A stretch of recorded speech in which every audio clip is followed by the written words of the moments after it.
Welcome back to the I Will Never Forgive You podcast. It's been a minute. Yeah, you know, this is the thing I hate the most about podcasting is not keeping to a schedule because I've seen it so many times people's podcast fails. And this one isn't doing great. I mean, what are my numbers here?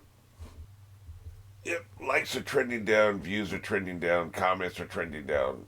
I missed a week and only one person has even asked about it. Now I know more people than that are leaving comments, so I know more people give a shit. This isn't a woe is me, or please feel sorry for me. It's more of a thing like if people don't give a shit, I'll just do something else. Like you said, there's no personal feelings attached to this, right? It's just I can just do something else with my time. This is the most time consuming thing I do, and that's why I wanted to make it bi-weekly.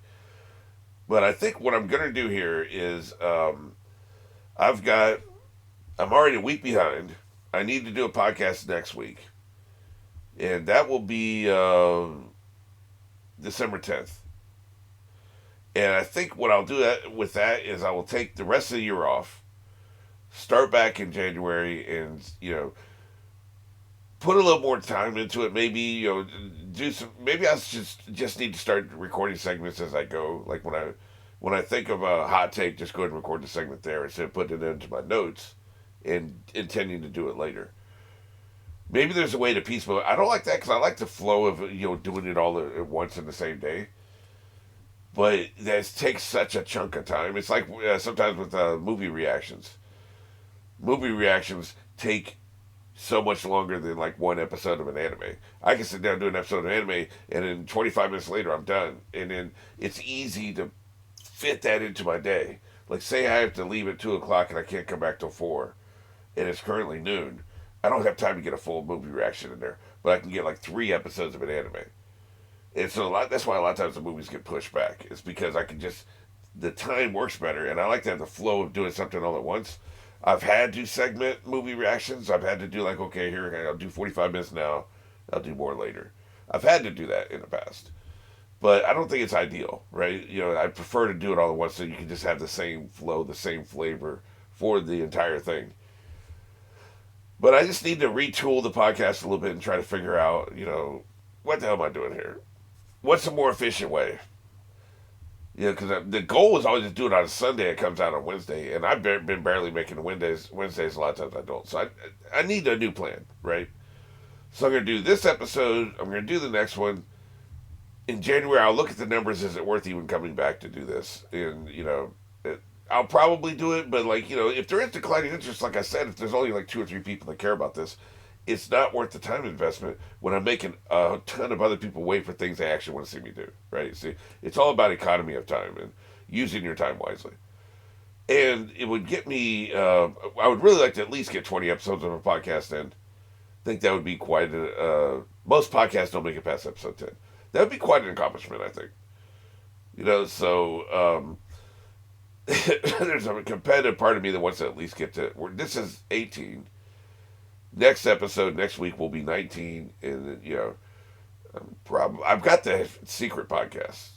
That would be 20. That would be a guaranteed 20. So I don't know. We'll see. We'll see how it goes. I don't try to react too fast, right? But I do want to, like I said, I don't want to sink a bunch of time into something that less and less people are caring about as we move along. So we'll see. In the meantime, we have this podcast to do. And the other thing that delayed me besides the normal shit, feeling like crap and just having other shit to do and not having time to do the whole thing at once, this specifically was goddamn. Like, trying to do the cooking segment has been a nightmare. For a stretch, I couldn't afford the ingredients I wanted. And then there was like the techniques, I wasn't sure that it made sense. And it would be funny to just do a really bad job of it and it tastes like shit. But I'd actually like to have something that, like a recipe that people can actually follow and do it at their own home, relatively cheap, and actually get something good out of it, rather than just doing some, gimmick video where it just is an abject failure. We can all laugh and we move on. So I have a friend who is also heavily into anime. She's a huge One Piece fan, and she's already going to be swinging by here to cook some pie in January, right? So I think while she's here, I'm also going to rope her into helping me make an anime meal, or at least an anime dish.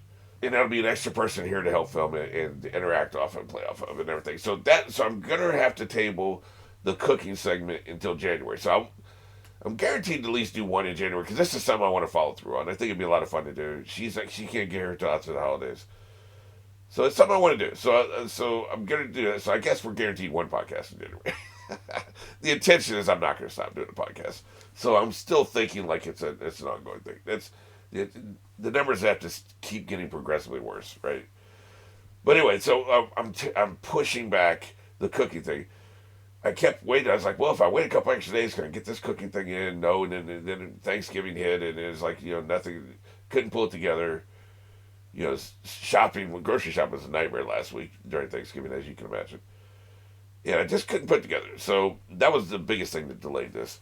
And now I'm not going to do it. We'll talk about food, but we'll talk about some other kind of food. It'll be a different food segment than I intended. So that was the other drama.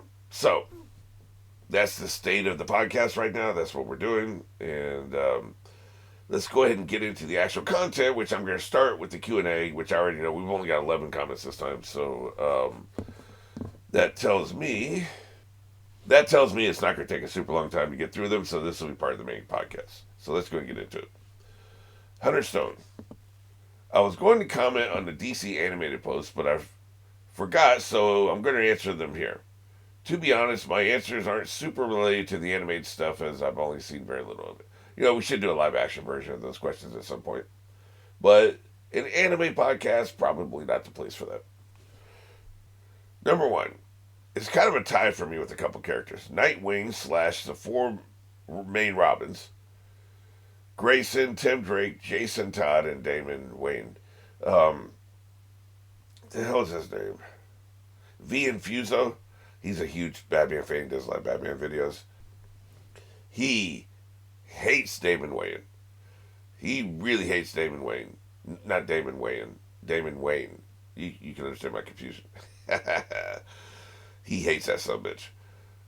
I think it's because it's Talia al Ghul is the mother or some shit. I think. I'm not really well versed in all that lore. I think that's why he hates him. If I had to choose one Robin, it would be Dick Grayson. And my other favorite hero is Shazam. I really liked his first movie, but I haven't seen the second one. The only experience I have with Shazam, because I haven't seen either movie, is the Justice League animated series. I thought he was pretty good in that. Or was it a movie? I think it was the animated series. But anyway, I thought he was really good in that. So, he seemed okay. The movie seemed annoying to me. That's why I haven't watched it. Other than the fact it was DC and the Snyderverse, which all sucks. So, number two, I wasn't going to answer this one because I didn't have an answer. But if I had to pick either Harley Quinn or the Penguin, this is the one, your favorite villain beyond the big ones, right?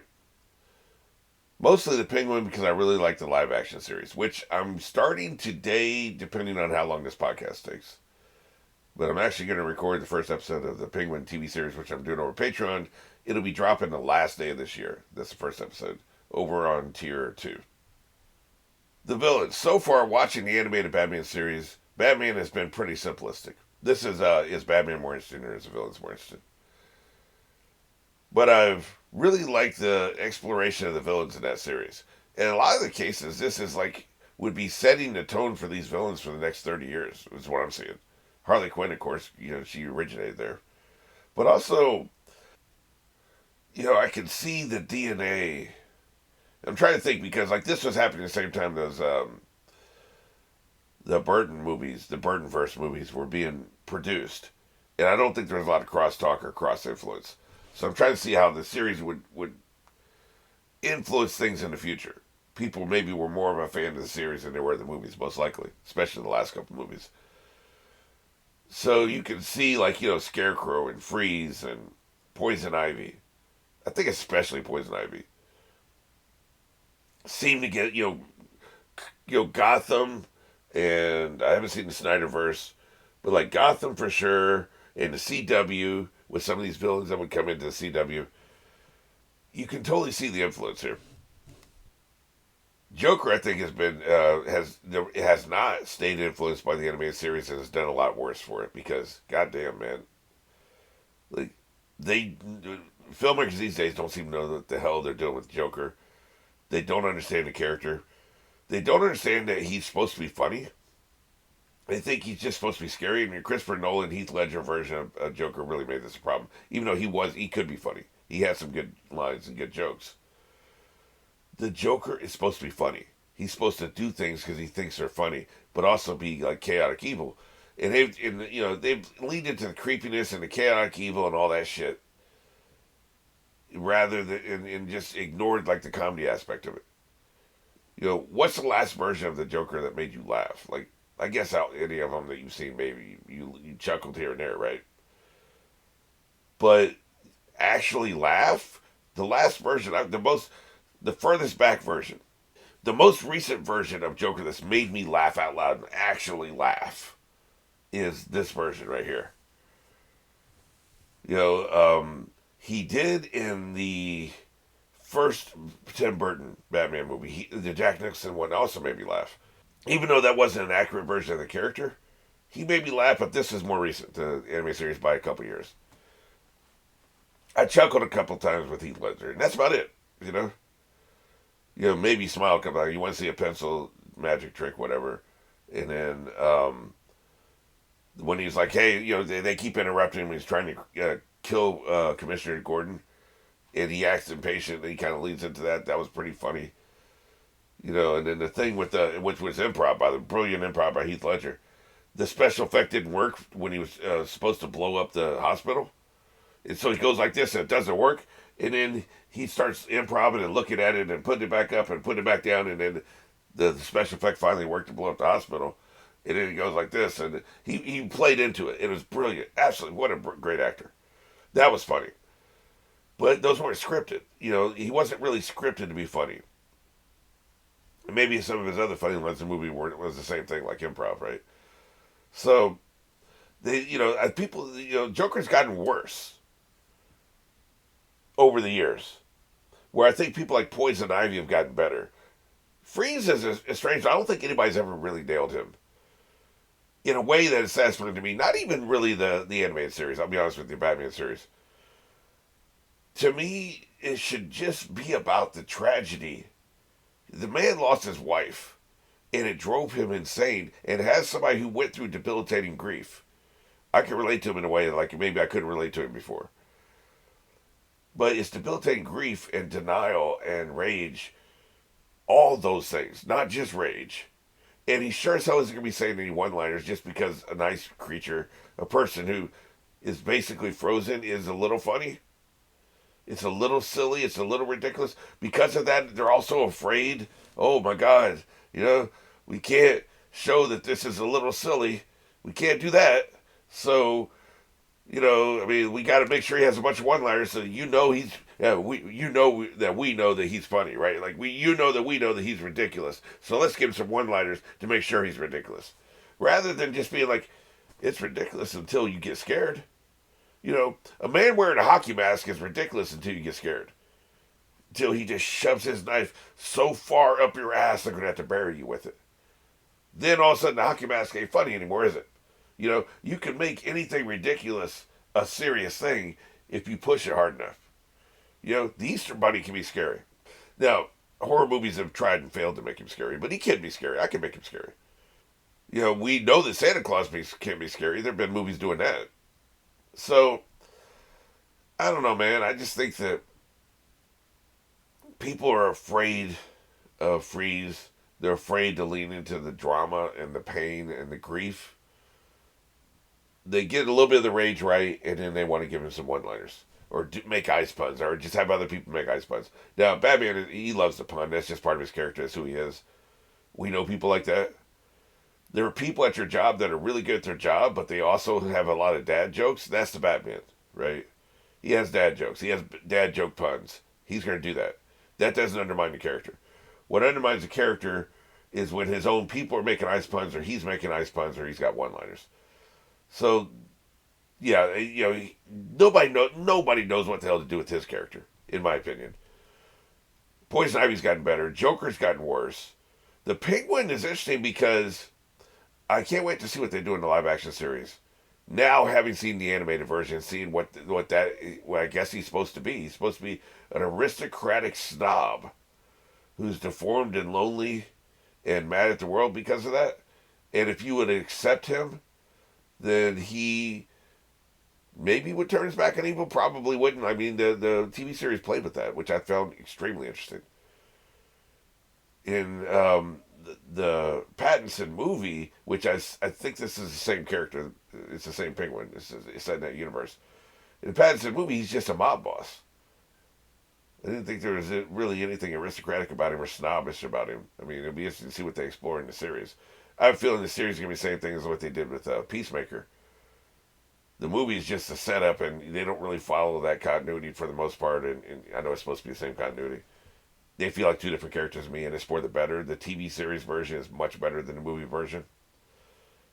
You know, you can kind of headcanon it together. Kind of like, it's not as bad as the Buffy the Vampire Slayer movie, which the TV series takes place after the movie. And some events, the movie is like a dark reflection, distorted version of what the TV series says happens before she got to Sunnydale. You know, the movie isn't canon, but they reference, for instance, her burning down the gym to kill all the vampires, which I think was the original intention in the script for the movie.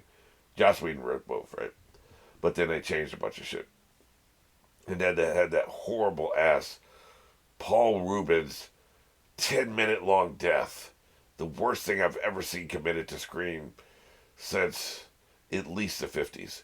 You know, when you had ants crawling on a picture of a building and people were acting like giant ants are attacking the city. Paul Rubens' death in the Vampire Slayer movie is the worst thing since that. It was bad. Mentioned on Reddit, and apparently people on Reddit love that scene. Well, you people are insane. You're sniffing glue. You're sniffing glue and paint and horse shit because that scene was horse shit. The movie's bad. The movie's really bad. Anyway, that was not. It was kind of a prequel to the series, but not really. And the Suicide Squad movie was more of a prequel to that series than Vampire Slayer movie was to the Vampire Slayer series. But still, you could be like, okay, well, this is an approximation of what happened in the past. Let's not think about it. Let's never watch the movie again, and move forward. And this is a better character now. Same in both cases. So it will be interesting to see if the Penguin is like that. If we get into maybe he's an aristocratic snob in the actual TV series, even though he's a mob boss. Gotham kind of played with that a little bit. He did come from a rich family, but he was still poor, and he was basically just an enforcer for the mob in season 1 of Gotham. And then later you find out, ironically, Paul Rubens played his dad. And that was very interesting. And they were rich and they were snobbish, even though he wasn't, but that's still a little bit closer to the roots. That was an interesting version of it. I was so shocked when I saw the animated version because I've never seen that side of Penguin before. So now I would be curious what the series does. So, point being, I think it is interesting how you say the series drills into the villains, and it's about the villains, and a lot of the episode names are about the villains, and, we get little pieces of Batman here and there, but not a hell of a lot of it. And then after that, there's not really a whole lot of time to do that, explore him, but then you get a full episode or 2 episodes exploring the villains, and then they come back and you explore them some more, right? This is what, I think it was Vincenzo, no, it was some other essayist, I can't remember who it was, who was talking about how we need arch villains. In the comic book movies, I think I talked about that last time, and then there's a reply here about this, I'm pretty sure, so I'll save most of my commentary for that. But we need arch villains, and killing them off at the end of the first movie they're introduced in is just, you never get any continuity. And he was talking about how in the animated series, the Joker evolves with each encounter he gets with the Batman in the animated series. And you see different pieces of him, different sides of him. And I think if I was watching the series as a kid and I'd come out of it with a pretty good, complete understanding of the Joker, who he is and what he should be from the series, but you would have to have watched all the Joker episodes to get that, though. You're not going to get it from any one episode. You're going to see the evolution, the change, and the ebb and flow, and all the different sides of him. Like, you need to see the episode where the Joker thinks that Batman's dead. Actually thinks that Batman's dead. And what does that look like for the Joker?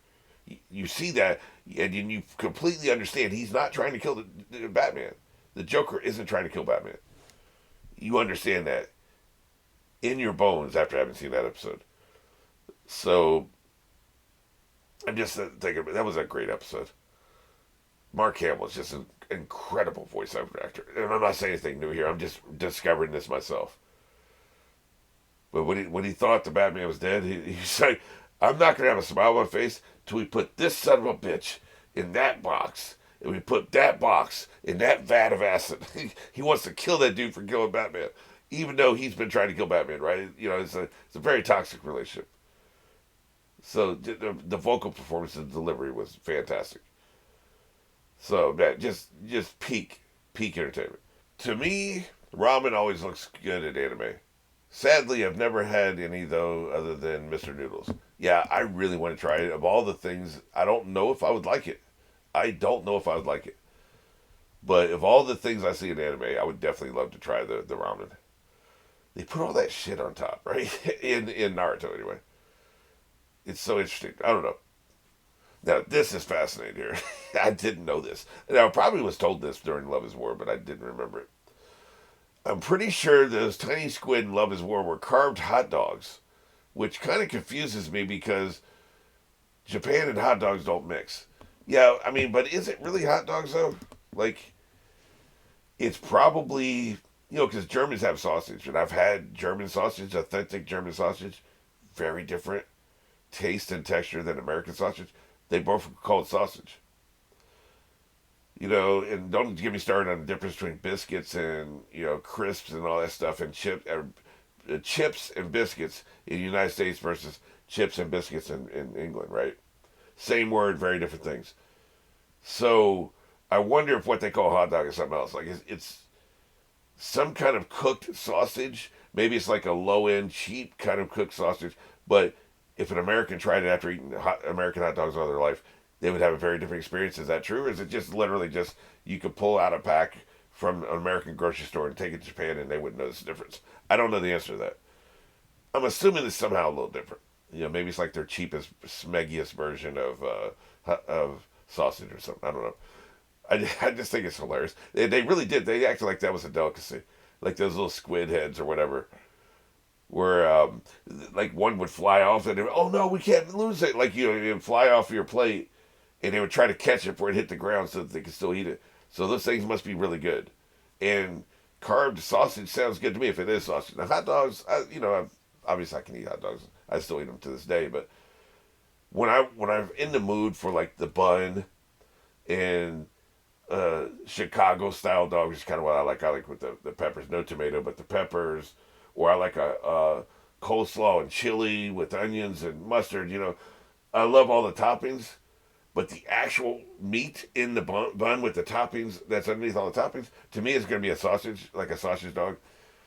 Actual hot dogs these days, as an adult, just isn't good enough quality for me. It's just it's what they scrape off the bottom of a butcher room floor, right? So it's only one step up from Spam, which is not enough of steps for me.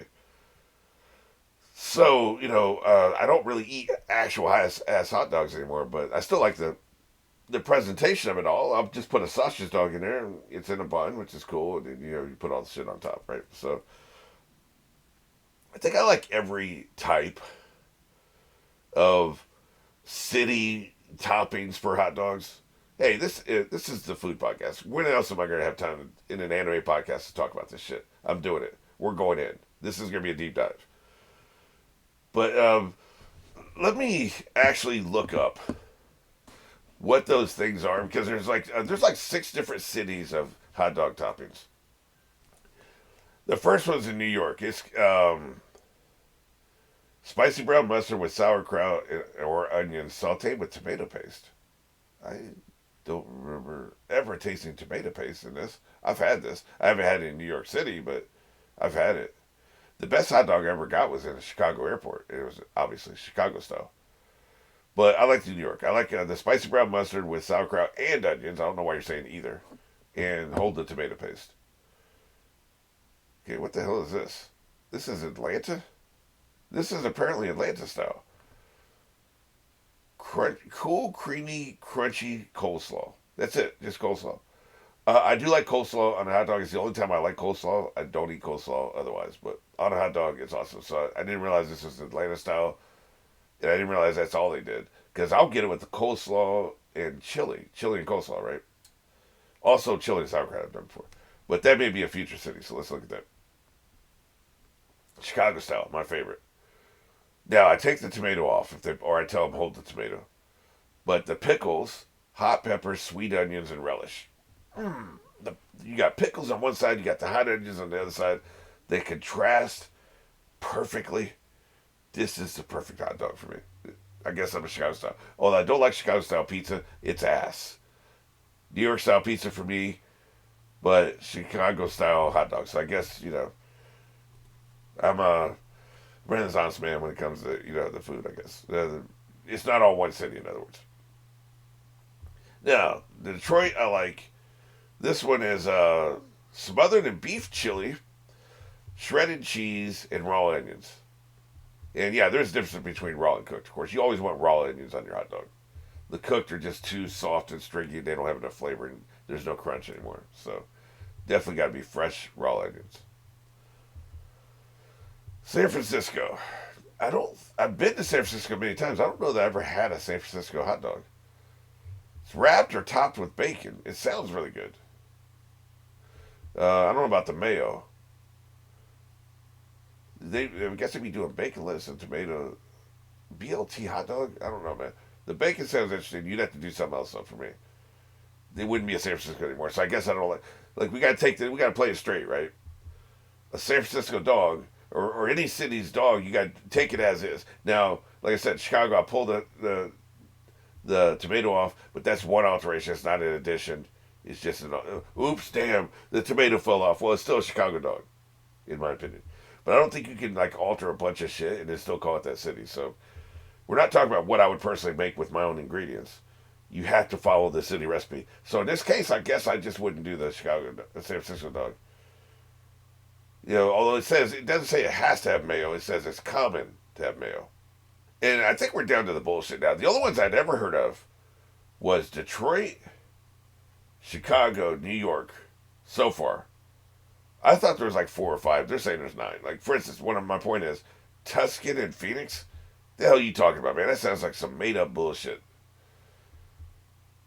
It's bacon, pinto beans, onion, mustard, mayo, chopped tomatoes, onions, and why do they say onion twice? That you suck. Unless it's like double onions, I guess, and jalapenos. Like, is that even a hot dog?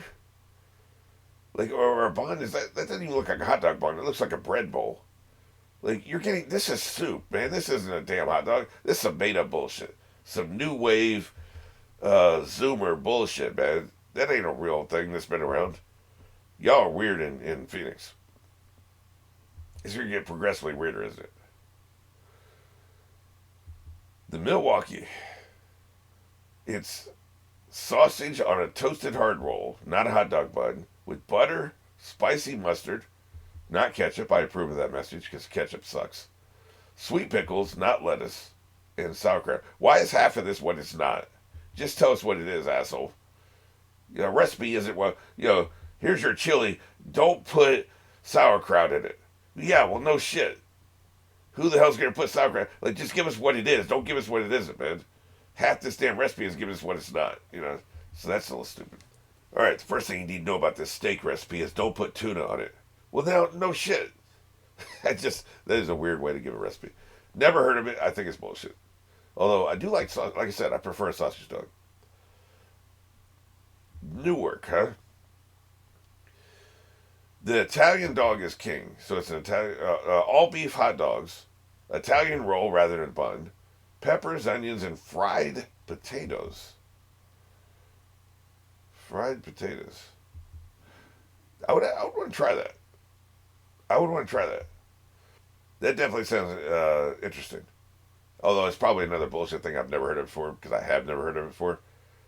But doesn't sound terrible. And number 9, Dallas. Well, we know this is going to be bullshit. Oh my god. Corn dogs, kiss my ass. Ugh.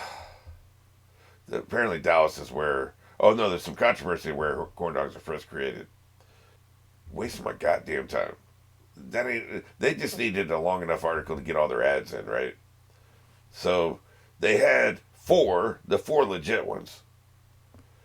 The only ones of these that are real. This is horse shit. The New York one's very interesting, even though I don't think it's real. It is interesting. I would definitely want to explore that. San Francisco probably is real. I think I've heard of San Francisco dog. It probably was popularized in the baseball stadium there, right? So that's probably real. Detroit's real. Chicago's real. Atlanta, I don't. I guess it is. I've literally never heard. I've heard of sauerkraut dog. I've heard of coleslaw dogs in North Carolina barbecue places. I almost said houses, but North Carolina's known for its barbecue. There's like Texas, and in the South, in North Carolina, and Lexington barbecue is like really popular, right? So they're definitely known for the barbecue. So in these barbecue places, if you don't like barbecue, which I don't, the only other option is you have to get a hot dog, right? And what they offer there with the hot dog, they offer four toppings in these barbecue places. And they call it the Lexington style. You can just get one of these if you want to, but if you get all four, it's called the Lexington way. So the Lexington way hot dog is you get coleslaw, chili, onions, and mustard. Now you can get like they have ketchup there. Obviously, you can do that if you're a freak and you want to ruin it. But the Lexington way is with coleslaw, chili, onions, and mustard. So that's where I've seen coleslaw and hot dogs. And I like that. Like I would get there. Dad loves barbecue. I don't like barbecue. So, I would take him to the barbecue place, and I would get a couple of these hot dogs, and he would get the barbecue, and we'd both be happy because they also have like fries and stuff, and hush puppies. So that was always cool. So I'm assuming Atlanta is actually a real thing rather than some horse shit. They put the real shit up top, and then they started progressively getting more horse shit as they went down the list. Till we get to corn dogs. That's not a damn hot dog, man. Idiots. So I'm assuming the top five are real. I guess is what I'm saying. All right. Well, that was my hot dog deep dive, and there's more from Hunter, but this is the last one for now. I haven't watched Demon Slayer, but have heard two opposing views. Either that it's one of the greatest animes out there, or it's super overrated and mostly liked because of its fight scenes. Has some of the best animation in the industry. And then I said, what nobody told me before going into it is how hilarious it is. And that's what I'm going to say here. It's a funny ass show. It is really funny. I don't really give a shit about some of the fight scenes can be interesting, and definitely sometimes you hate the character enough you want to. I need to be emotionally invested in the fight to give a shit. Like if I'm emotionally invested, I want this son of a bitch right here to get his ass kicked. Then I'm on the edge of my seat with the fight. If I don't care, if neither one of them pissed me off, and I don't really care about either one of them, the fight is nothing to me. It's just eye candy. It doesn't mean anything. I've seen millions of fights in my lifetime, right, on screen and a little bit in real life in the streets I grew up in. So not that exciting. Of course, in real life, you don't see people jumping 100 feet up in the air to attack somebody. It's such an anime move, right? Yeah, so to me, like the fighting, the animation, and how good all that shit is doesn't matter. It's the characterization, and it's the comedy for me. Characterization's good. I think. Well, I have 2 episodes left this season, which I'm going to try to get to either today or tomorrow. But I just need more. Who is he? Beyond his sister? What did he aspire to do as a vocation if his family hadn't been butchered? Now, I know he's young, but he hasn't taken an interest in poetry or art or construction or anything to give us any kind of indication. Was he always just destined to be a fighter? Maybe he was. To be a demon slayer? I'd like to get to know him a little bit more. But what I know so far, I really like. He has a little bit of a temper problem. Like he can get very angry sometimes. Obviously, he's very protective of his sister and all that shit. But the other characters are interesting. Nothing really super stands out to you. We got a Sanji clone, and then we've got just a dude that's a complete psycho. He's interesting as far as that goes. The comedy is just on point. It's just so funny, man. And for me, that's everything. Like, either you got to be really good at a mystery, really good at the drama and the mythology. Like, we're talking about, like, Game of Thrones level. Like, it has to be that deep. Where, like, there's, like, history books being written about the lore that's only hinted at in the actual stories. I love that shit. It has to be that. a super interesting mystery, or it has to be funny as hell. That's the story has to have one of those elements. If it has more than one, then I'm really super in. But it has to have one of those elements, man. Like, come on now. This show has it, so I'm in. I'm really hooked. All right, next up we've got Ariel. I've always assumed the American food at a Chinese or any other ethnic food place buffet was for picky children whose parents were there for the cuisine. That's a really good point, especially when you consider how childish it is. Look, I'm an adult. I eat pizza. Don't eat hot dogs anymore, but like we've already had that conversation. I eat sausage dogs, and that's typically what you'll find there, right? You'll find hot dogs are in a bun, just something a kid can grab and have, and then pizza, right? The very plain ass Chuck E. Cheese ass type pizza. I never really thought about it, but that must be exactly what it's for. It's for the picky children. Boy, that is really smart. That makes a hell of a lot of sense. For instance, my youngest sister went through a phase as a child where all she would eat when we went out was either chicken tenders or mozzarella sticks. Those things are good. I mean, they're not a balanced meal, but they're good. I always wonder how that works with these kids because, like, aren't our bodies supposed to tell us what we need? Um, I went through a phase in life where, I hate liver. But I was craving liver really bad, so I went to the doctor and it's like, yeah, my iron was way down. So my body's trying to tell me I need like more iron. So I started taking iron pills. The craving went away.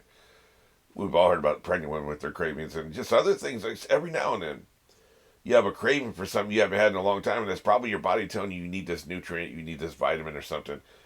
Probably happens less in this day and age because we take multivitamins. We're going to get a little bit of everything. But if our body's like deprived of something for a long period of time, back in the day at least, you would get a craving for that. I've heard of these people on the range. They're going west or something. They're in their covered wagon, and suddenly they just be craving like you know the hearts and livers of the creature they killed.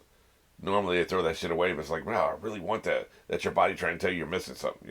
So why doesn't it happen with kids? Like kids need everything, don't they? They need like every nutrient, every vitamin you could possibly imagine, because they're growing. Like they're literally you're this size and you want to become this size, and so you got to eat. Like us, like as adults, like we understand the whole concept of dieting, which is you burn more calories than you consume, right? Well, kids need to eat for however many calories they're going to consume in a day, and judging by the way they run around, they probably need like a 2,000-3,000 calorie diet just for what the energy they burn in a day.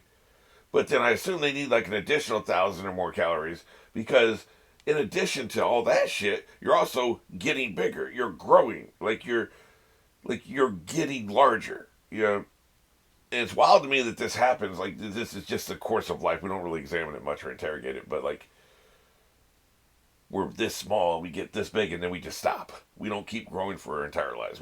We get to a certain point. Okay, you're big enough. You can function in this world.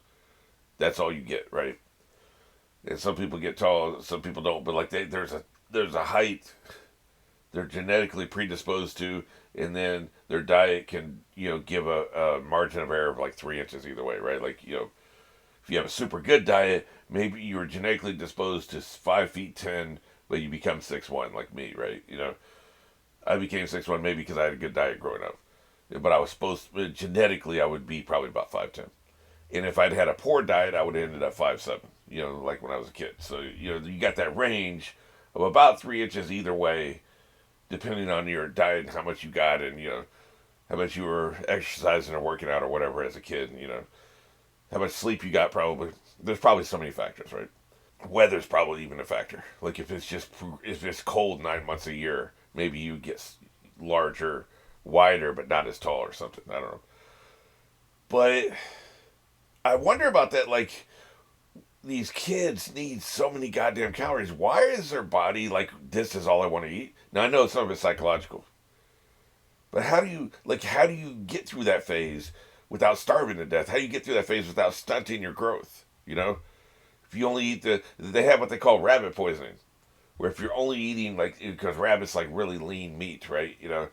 And so if you're just eating a bunch of lean protein without any fat, you definitely need fat, right? Well, all all you're eating is lean protein without any fat, no carbohydrates, you will die of starvation. You will literally, like, your tummy is full every day, but all you're eating is like, you can only catch rabbits. There's no grain, there's no bread, there's no acorns, there's no kind of vegetables at all, no potatoes or carrots or onions or anything. Like, you're literally just eating rabbit meat. That's all. There's a shit ton of rabbits around, and there's nothing else to eat, right? Apparently, it's like toxic to eat a lot of kinds of grass. I didn't know that, but you can't just eat grass. It's bad for you. It has to be a certain kind of grass. Anyway, so you're just eating rabbit. You could literally starve to death with a full stomach. That's crazy. But why isn't that happening to these kids?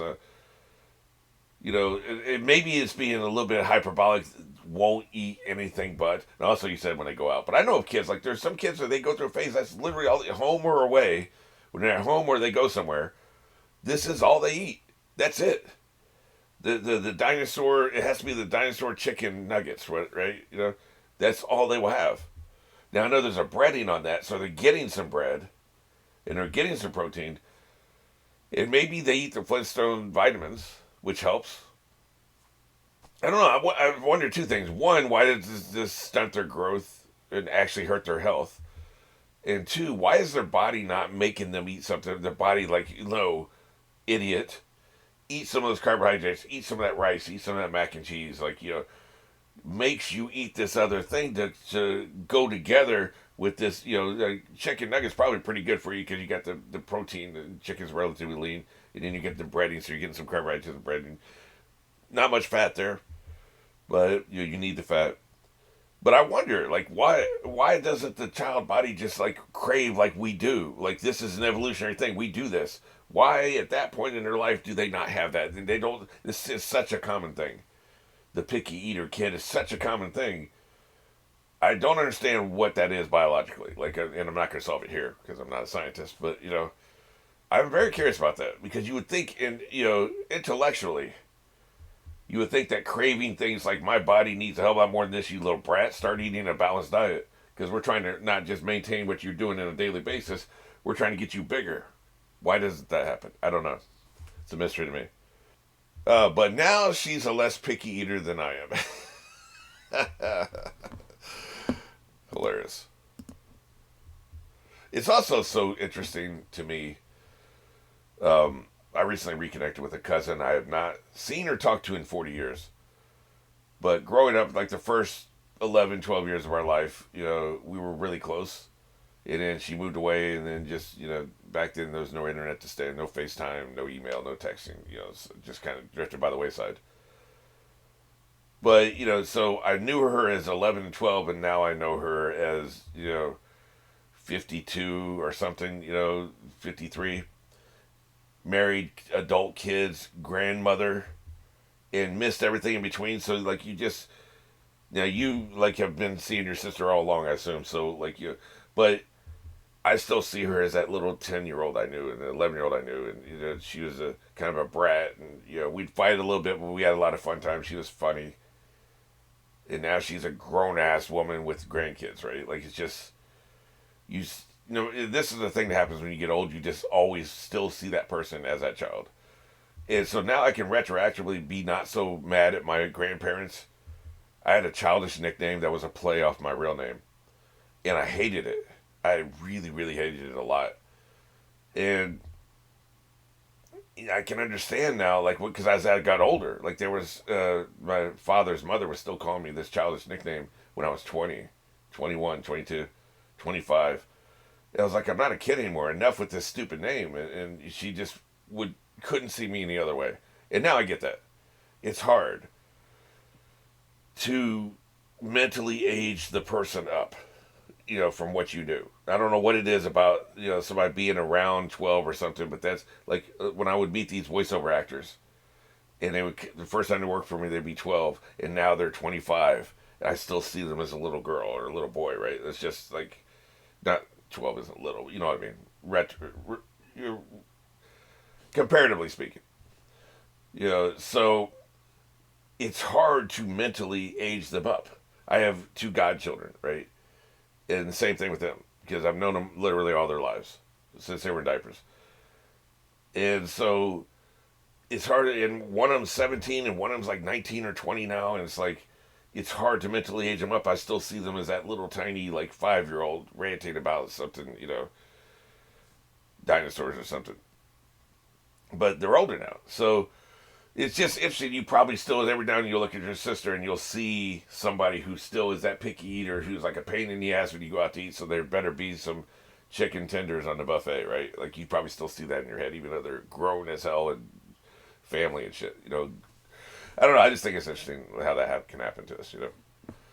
All right, back to basically, yeah, this is just Hunter Stone and Ariel are going back and forth here. So this will be a simple. Some of these people, like Barracuda, has a very complicated name. I have to transcribe each letter to make sure I get it spelled correctly each time, and going back and forth between two browsers. Is that right? Okay, yeah, I guess that's right.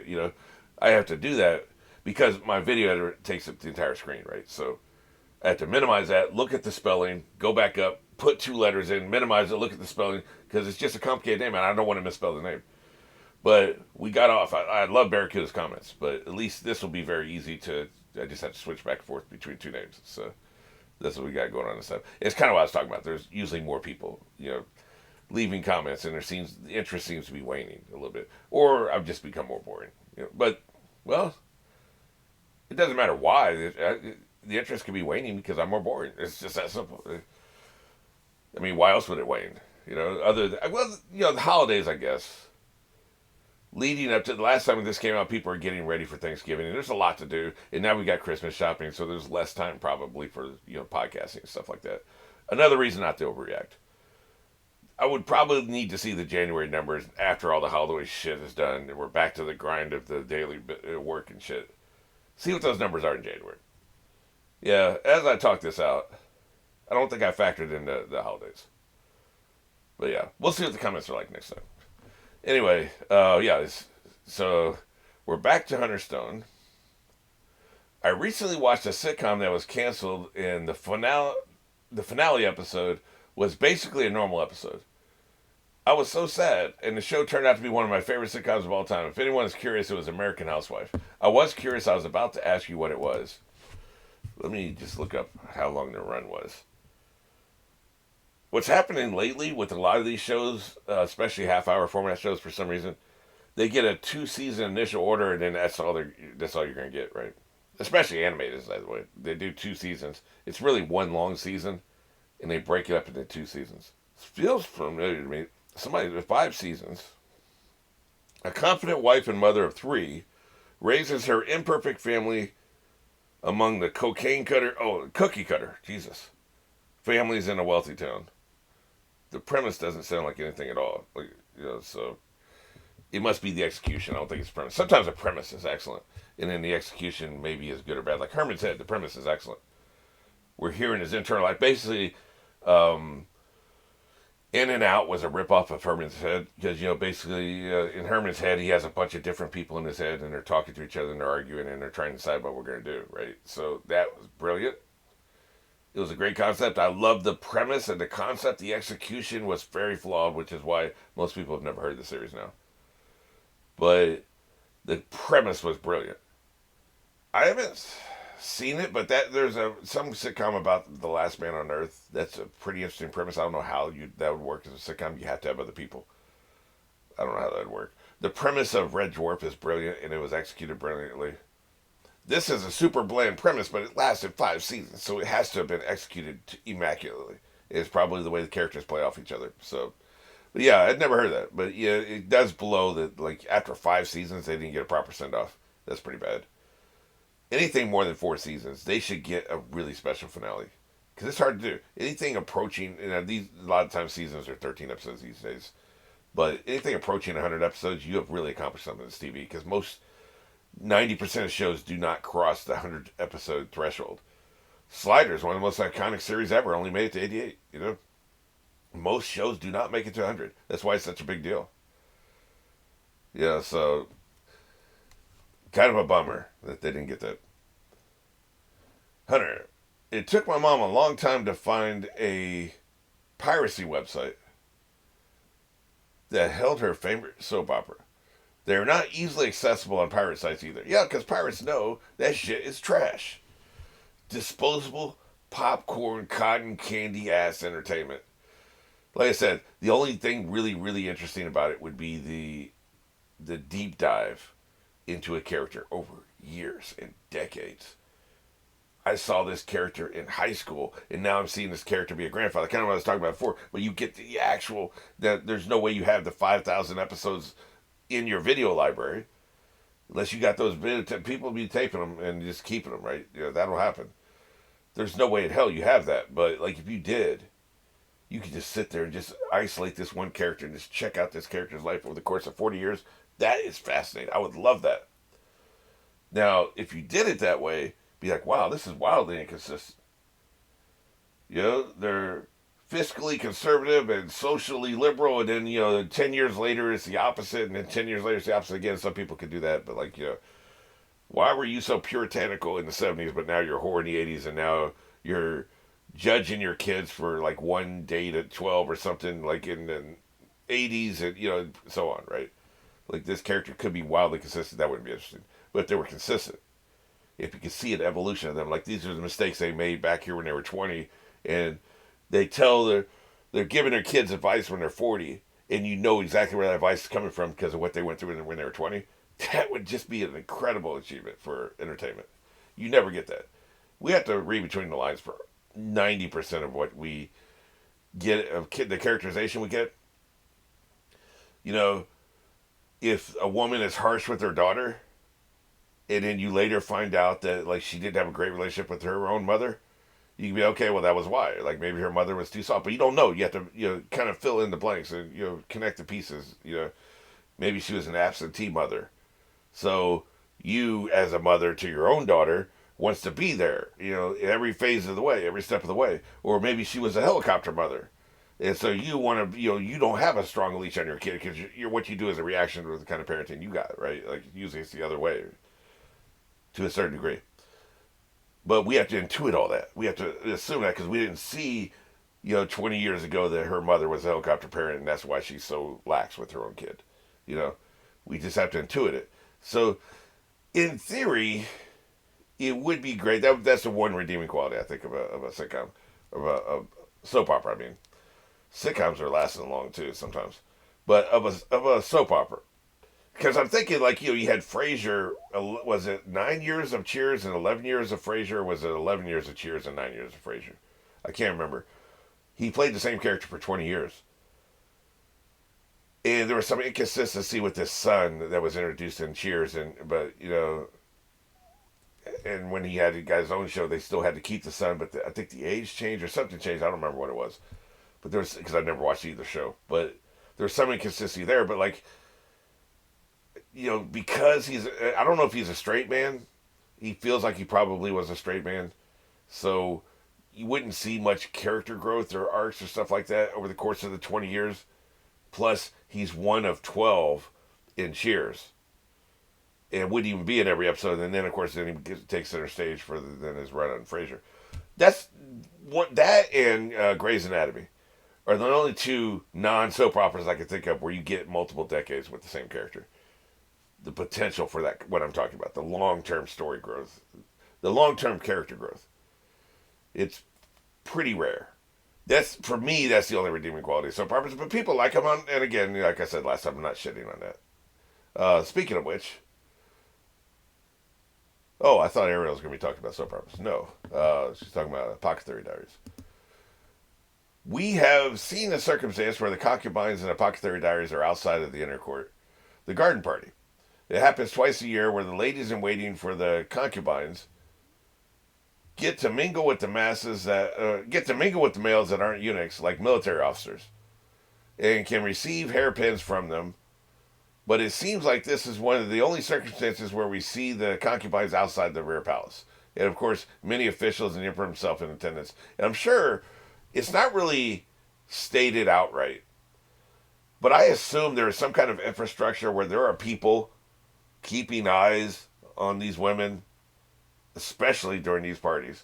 There's probably somebody who just who basically is just there in the shadows, making sure nothing too untoward happens.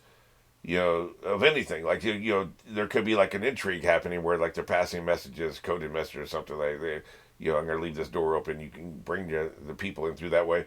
You want to make sure that's not happening. You want to make sure there's no assassination shenanigan plots happening. And then you probably also just want to make sure that they're not, one of these ladies in waiting isn't going into a closet with the military guy right then and there, and they come out half an hour later looking disheveled. I don't know, but like I bet there's like, they can't do shit without somebody noticing. And then even just the whole vibe of the entire palace is probably like, these people have a certain status. We better not see them doing anything out the way under any circumstances. So, say one of these ladies in waiting is smoking dope around the corner. There's like a corner where you got the walls of the palace, and there's no windows in evidence, and there's that one spot where basically nobody will see you unless they actually come around the corner. And she's smoking dope there. Somebody finds out they're snitching. Like everybody's a snitch, right? It's that situation. I haven't seen that in the story yet, but I'm assuming there's a bunch of loose lips. There's a bunch of big ass eyeballs with binoculars. Everybody's paying attention to everybody's business. Everybody's up in each other's shit. Just there's so much pressure to conform. Normally in this society, especially back here, but then you take it up several notches because it's a palace, and then the rear palace is the inner sanctum. So it's like, my God, man, there must be so much pressure to conform there. It's one of the interesting things about the series, which is another thing I'm going to get back to watching this week. Very excited for that. I'm not sure what would happen if there was a medical circumstance requiring expertise beyond the abilities of the eunuch doctor, but maybe we'll see something like this handled eventually. Season 3 and a movie have already been announced for next year. From what I understand, the movie is original but coming from the author of the light novel, so I'm guessing whatever happens in it will be a one-off, neatly wrapped up adventure that happens outside of whatever happens in the light novel. And we could potentially see plenty more seasons if they keep adapting.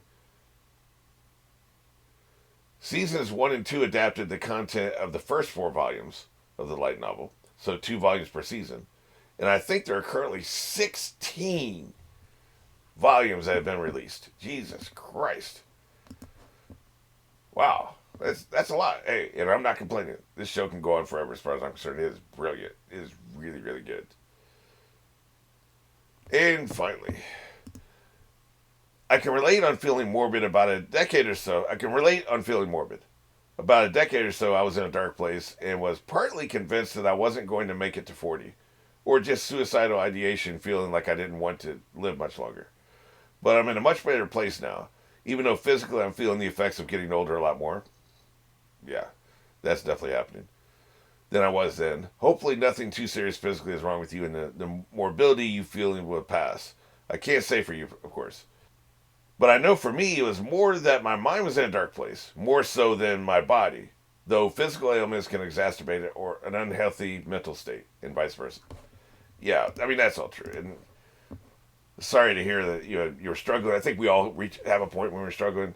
For me, probably the worst two, it's interesting how this worked out. I wasn't like I wasn't a kid that was super obsessed with my parents. I wasn't like a mommy's boy or a daddy's boy or hiding behind their skirts and, super attached, wanting to spend all my time with them. I was very outgoing as a kid and just wanted to play with my friends and stuff, wanted to be in the house, wanted to read my books. Plus, mom was working 3 jobs, man. Dad wasn't in the house. So I wasn't super attached to either parent, but the 2 times my parents died were the 2 darkest points of my life where I actually contemplated this kind of shit, what you're talking about here. I didn't eat for a week after mom died. I was 20. And I was like, well, if I just never start eating again, that's the way I go out. But that's such a long way to go out that you have plenty of time to change your mind. And I did change my mind. I started eating again. And then Dad, I was a train wreck for 3 months. Much older person, but train wreck. It was not good.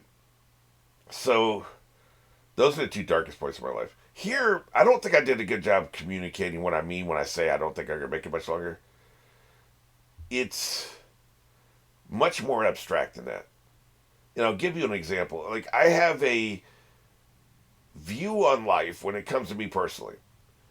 I think, and I don't believe in fate. I don't believe in any superstitious, supernatural crap. But I do believe the deck stacked against me in life, just me personally. I know it sounds like I'm talking about both sides of my mouth, and I am, but because I don't believe in fate, like it's crap. But I'm just always expecting not a good result. I'm always expecting the bad result, and it's probably a defense mechanism or something coming from the childhood that I did come from, or mostly, like for instance, just from my childhood. Mom comes home, she finally dumped that asshole that had been so mean to us, and just thank God he's finally out of our life. She had dumped him 17 times before, but this time it feels like it's really for good. You know, we moved to a different part of the city. She got different jobs, and she's seeing somebody new. So it feels like that asshole's finally out of our life. And then she's like, hey, I'm feeling really good about this new relationship. I'm going to bring him over tonight so you can meet him. And my first thought would be, because this happened twice, because there was 3 stepfathers, right? So there's 2 aftermath relationships. My first thought, both times I still remember as clear as day, was he's going to be another asshole. And he was another asshole. And so I assumed it, and it was true, and that probably has colored my viewpoint of my life from there on, right? Like it's just, as it was below, so it is above, right? Below being my past, above being present day, right? Just, it probably has colored it. But I just have such a pessimism when it comes to unpredictable events or future events, or like, because I didn't start my reaction channel expecting to ever get more than 100 subscribers. It's like I didn't expect anything. I didn't expect anybody to follow what I was doing. I expected it to fail, And when it didn't, I was very pleasantly surprised. And then started, it motivated me to work harder, right? So that's kind of just how been my approach to everything. So a current example, this happened, ironically, it was like a day or two after, because I originally read this comment, and I thought of this comment the next day when this happened to me. And so I'll share this story here. It had been like several years. I have a buy me a coffee thing, so website where you can receive tips from people, just one-time payments from people, and usually they can just buy you coffee, which I think is like $5. Just punch one button and you can get $5, right? It's just a way to give somebody a tip. Kind of like should be a button on my videos where it's like a little money symbol. You click it and you can give me $2 for one of my videos, right? It's one of the kind of like that. Somebody just here's a one-time $2 payment for your video because I liked your video. I've never gotten one of those, so I don't really know how that works, but I've seen it. It's on mine, and I've seen it on a bunch of other people's, right? And I've also seen people can leave money in comments. I don't know how the hell that works. They'll have like a little color symbol with a dollar amount, and it'll be a comment, and then I guess it's like super chats and streaming, but it's just an actual regular comment from a video. So that's interesting. So I've never got one of those either, but like that's a way to do it. But anyway, buy me a coffee is a way outside of YouTube to do that, right?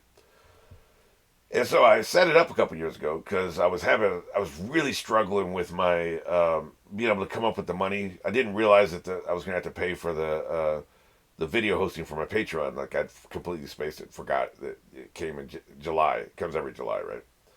So I didn't realize it was coming in July, and so I was caught with my pants down, and just the videos are getting taken away. We're losing everything on Patreon, and it was a real disaster. So I set up this buy me a coffee thing so people could donate and help like get to my thing, and people did. It was wonderful. Saved my ass. It really did, because they were going to start deleting videos and you can't get them back unless they do that. So I just barely made it under that deadline, right? So I set that up a couple years ago, and I discovered it was such a pain in the ass to get the money. Like you have your website here, and the money's sitting there, but you can't, like with Venmo. Somebody sends you money and you look at Venmo, the app, transfer to the bank. It's in your bank. Then you can do whatever hell you want to. And they have functions where you can even pay straight from Venmo, right? Like, like a debit card, something like that. I don't have one of those, but they have a thing you can do that. So it's really, you press a button and you get the money. And this buy me a coffee shit, they have the money's sitting there, but you have to take that money and put it into a separate thing, a separate app, a separate program, website or something. So you take it from here and you put it over here. And then it's here. Then you have to transfer from there to your bank. But there's no confirmation. There's no validation for that. It's like you say, okay, send the bank, and then the number turns to 0. And then it took me, first of all, it took several days to get it from here to here. And then from here to my bank, it took over a week. It took forever. I was like, So is my money just gone? And we're talking about a large amount of money. And I was telling, like I said before, it was like, if I hadn't gotten this money, I was screwed. I was going to lose all my Patreon, man. I was going to lose all my videos and shit. So I needed this shit. I remember gripping for like a week. It's like, where the hell's the money?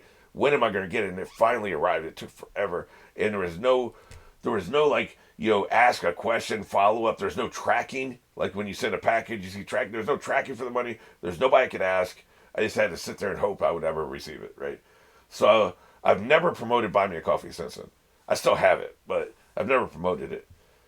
Because I was like, that was just too nerve wracking. I didn't want to, receive money that way. Like, I mean, if you send me some today, like, I would use it. But I'm just saying that I haven't promoted it, right? It's still, there's a link still in my video, but I don't promote it.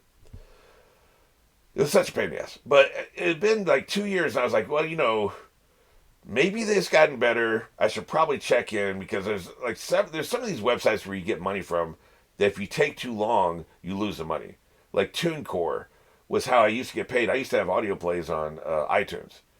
And you would go to, I would put an album of audio plays on iTunes. Somebody would buy it for $10. That money would eventually reach the account at TuneCore, and then you had to transfer it from there to your bank. And that interface is pretty good. You just click transfer, and they transfer it, and you get it the next day, right? That was fine. But I stopped selling things on iTunes, right? Like I stopped putting things, I stopped doing audio plays. 2018, I stopped doing audio plays. Around 2022, 2023, I realized it'd been like 4 or 5 years since I'd even logged into auto. It's called TuneCore. It's a website that allows you to get money from music and streaming any audio on all these different places. And they would put it. You go to TuneCore, and they would put your album in 117 countries. Like people in Denmark could go to iTunes and get my album, right, of audio plays. Anybody in the world could get it, and then they would give you 70% of the money. They would take 30%. You get so for that $10 album, I would get $7. And so I stopped selling stuff. I stopped putting stuff on iTunes, and so I stopped logging into TuneCore.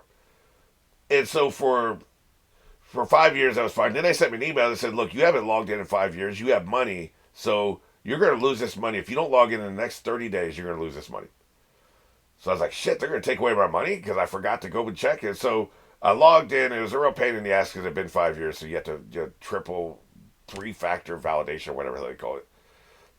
Finally got into the account.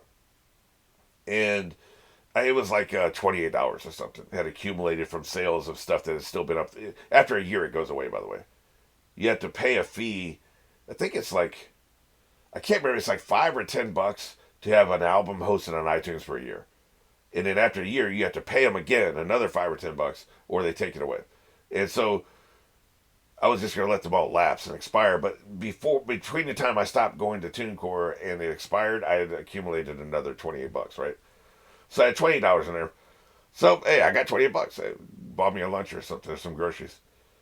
So I remembered that, like a couple weeks ago, I was like, well, I haven't logged in to Buy Me a Coffee in 2 years. I could have money there. Maybe I'm not getting notifications. Maybe people have been sending me little tips or something. I don't know. There could be money there. I should probably check before it gets too hard to log in, because after a certain number of years, they believe you're dead, and you have to show more and more proof you actually exist or you're alive. I experienced this with Dad after he died. Like, you can't go too long without logging in shit, or you're gonna be locked out. So I logged in, and it was a pain in the ass even after just 2 years. Like, I basically had to give a blood sample, DNA.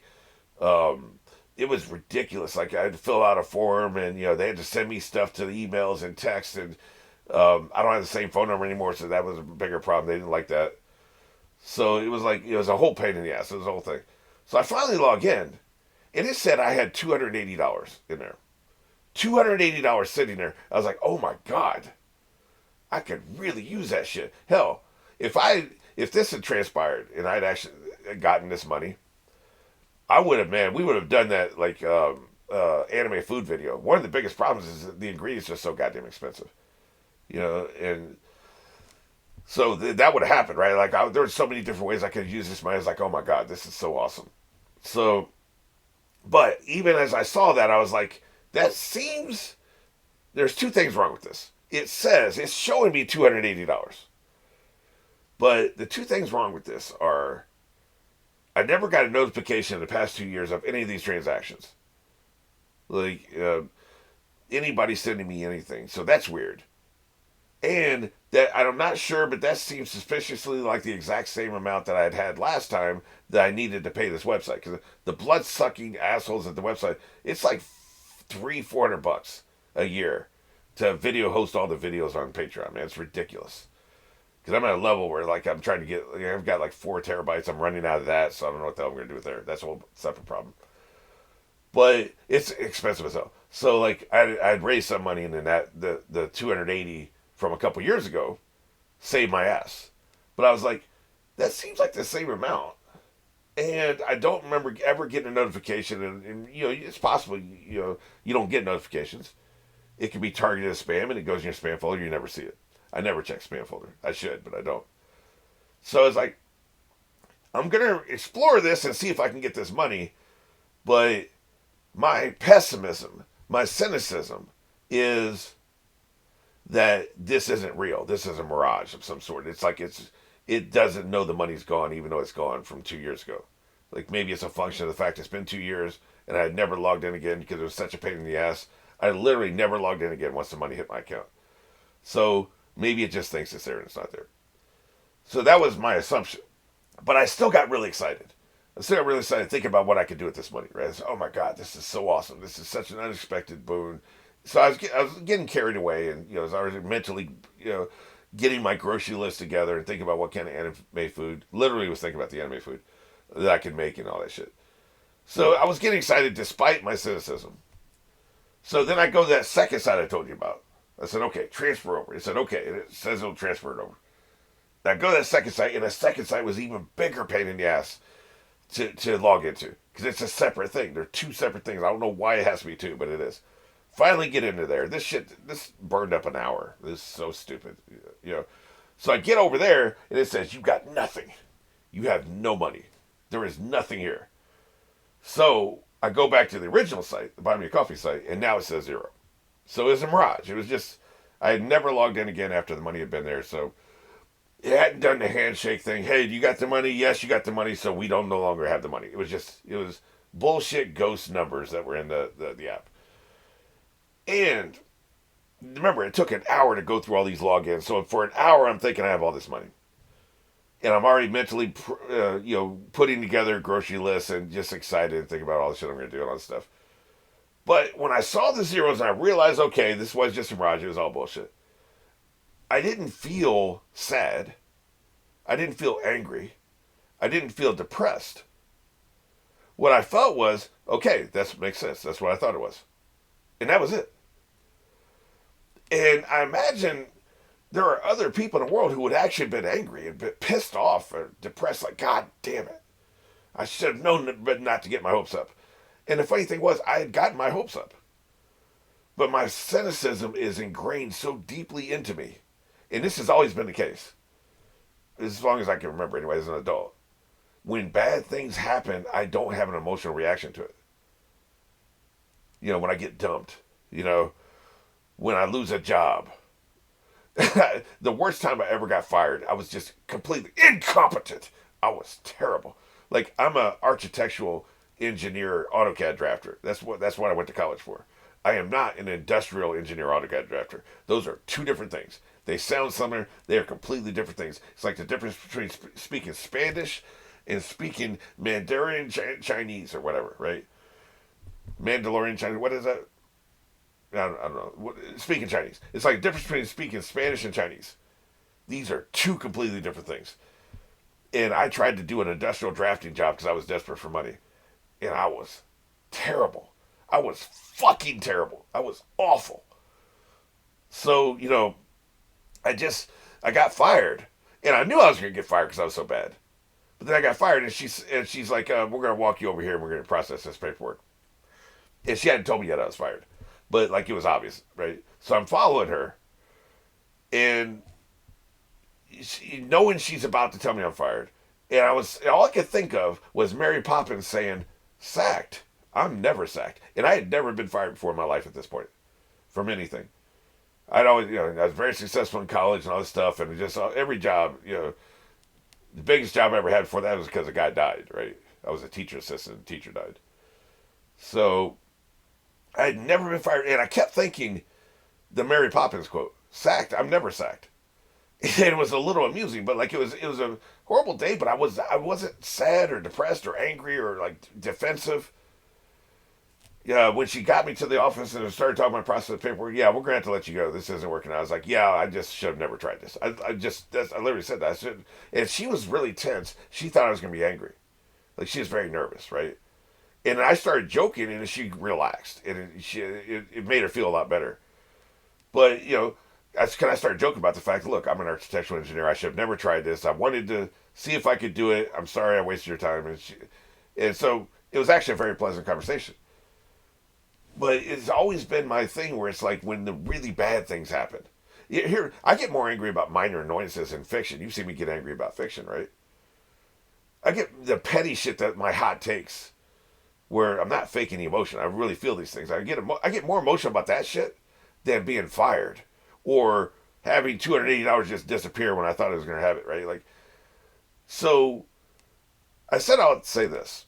My cynicism about not having long to live is that it's that deeply ingrained life is a shit sandwich. We're in a sorry ass world. Probably gonna be hit by a bus tomorrow. It's just and when it happens, and I'm hit by that bus, and I'm flying away as my body shatters under the impact, right before my head hits the concrete, and then all the lights go out. In that 2 seconds, before my head hits that concrete, my thought will probably be, yeah, this is about what I figured. This makes sense, which is what I had said. When I saw the zeros, the money had turned to zeros.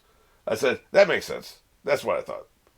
That's my reaction to anything really bad or shitty or just, should be depressing. I don't know. I'm a psycho. Like, my psychology makes no sense. So I have a feeling what I said last time could be radically misinterpreted in a very various ways, right? But ultimately, it's just I just don't expect good things. I don't expect if I turn 70, I'm gonna be like, damn, I didn't see that coming. I don't expect it, right? But it's not like I'm seeking it out, or it's not like I'm really sad, or depressed or angry or any of this shit. It's just ingrained in me. It's hard coded into my wires, right? So hopefully that explains where I was coming from much better than last time. This actually did turn out to be a fairly long Q&A, but as I said, the numbers are down. I'm still going to keep this one video, but I should probably wrap this up. Let's get to the actual podcast. So let's go to the anime episode highlight. This is unexpected because it just happened to me yesterday. I was talking in the Q&A, and you know how my mind wanders, and I just, hey, let's talk about hot dogs for 20 minutes. That kind of thing, right? I was like, I should really go back and watch the first episode of One Piece. The very first episode. I've watched 150 of these joints. Let's go back to the very first one. So I did it. I did a rewatch yesterday as I record this. I'm recording this Thursday morning. Thursday afternoon now. I did a rewatch of episode 1, which I seem to remember having done a rewatch of that before, which would mean I've seen it 4 times. First time, I did a reaction to it somewhere around 2021, 2022. Lost a video of that eventually, I think. Or it may be on my Patreon. I remember what it was. I lost the original files, so I only have an edited version of that first one, which I had on Patreon. I took it down, but I used to have it on Patreon. But the original files, the full reaction was gone. So there's that time I did it. Then, when I started watching One Piece on this channel, I wanted consistent, full reactions for the entire series. So I did a rewatch of the first 15 to 17 episodes, and episode 1 was one of those. So that's 2 times. I believe a year or 2 later, I rewatched 1 as some kind of rewatch thing, but I can't find that. And when I search One Piece episode 1, every episode with the 1 in the title, like 100, 1100, 1101, all those showed up, and I didn't feel like scrolling back that far. So I was like, I don't remember if I did a third. So this is either the 3rd or 4th time I've seen it. This time I saw it hit me different. It is a well constructed episode. This is my anime episode highlight, right? This is a well constructed episode. This is a very good pilot episode, and this was done in 1999. And apparently, the only difference between it and the manga, because I have a few comments here. Matter of fact, let me look at that real quick so that I can say this accurately. This comment is from Mara Koye. The manga starts with the Roger flashback to him being executed. So for the anime, they made that the opening itself. Although I believe in it, they show a flashback later. Yeah, they do. But they just turned it into their opening. The music opening. And then another Monokoye comment, which is mirrors my thoughts. The Nami pre-joining the crew is one of my favorite parts of the whole show. It's just done so well.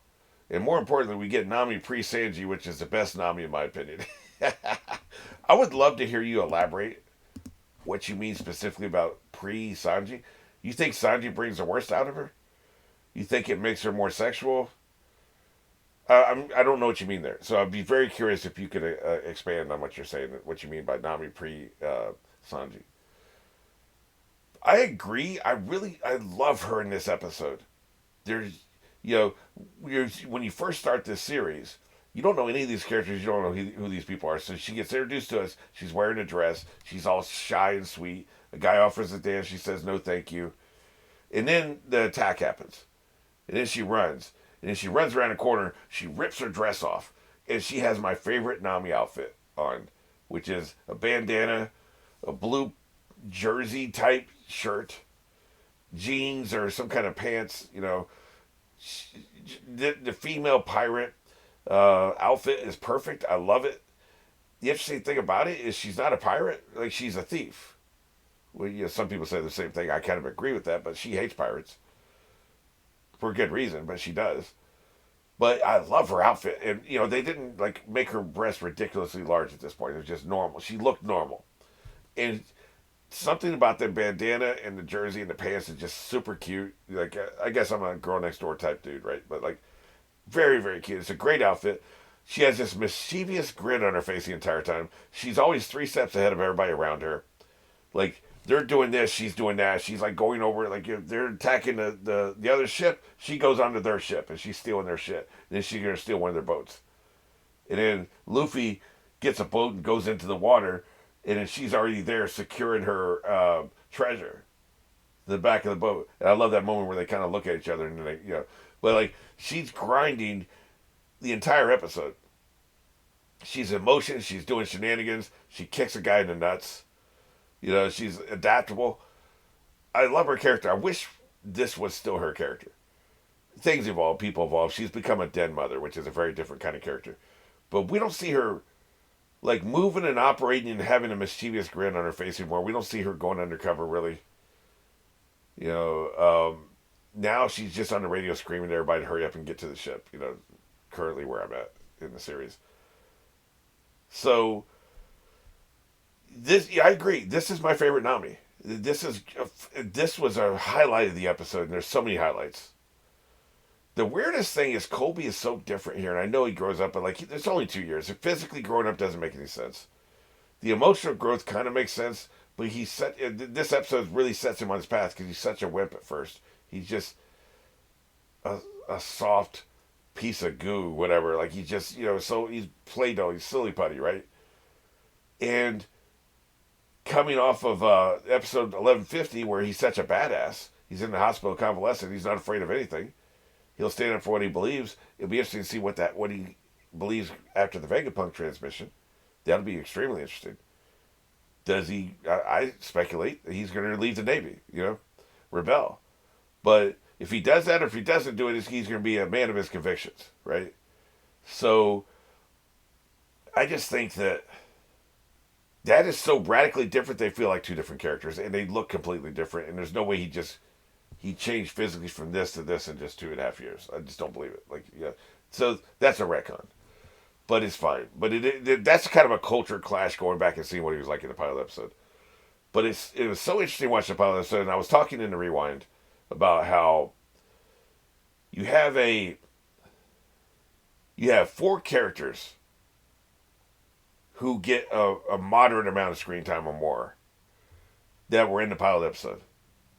You have Luffy, Zoro was in the pilot episode at the very end. I was shocked. I didn't remember him being in the pilot episode. I thought he was in episode 2. He was there. They were foreshadowing it. And they also name dropped him earlier in the episode, which I also didn't remember. So you have Luffy, Zoro, Nami, and Kobe. And then Velveeta, the Alvita, whatever the pirate's name is, we get her a little bit more than that. She comes back. But her total screen time is probably less than 20 hours. I mean, probably less than 10 hours. These are 22-minute episodes. She hasn't been in that many of these episodes. So, but but she's been in a few. Nobody else of note was in this first episode. But Colby, it's interesting now at 11:50 he's still in the series because he's the person you probably forget if it's been 26 years since you watched the pilot. I don't know how many people go back and rewatch the series. Even if you do, I doubt you start with episode 1. You probably forget he was in the pilot episode.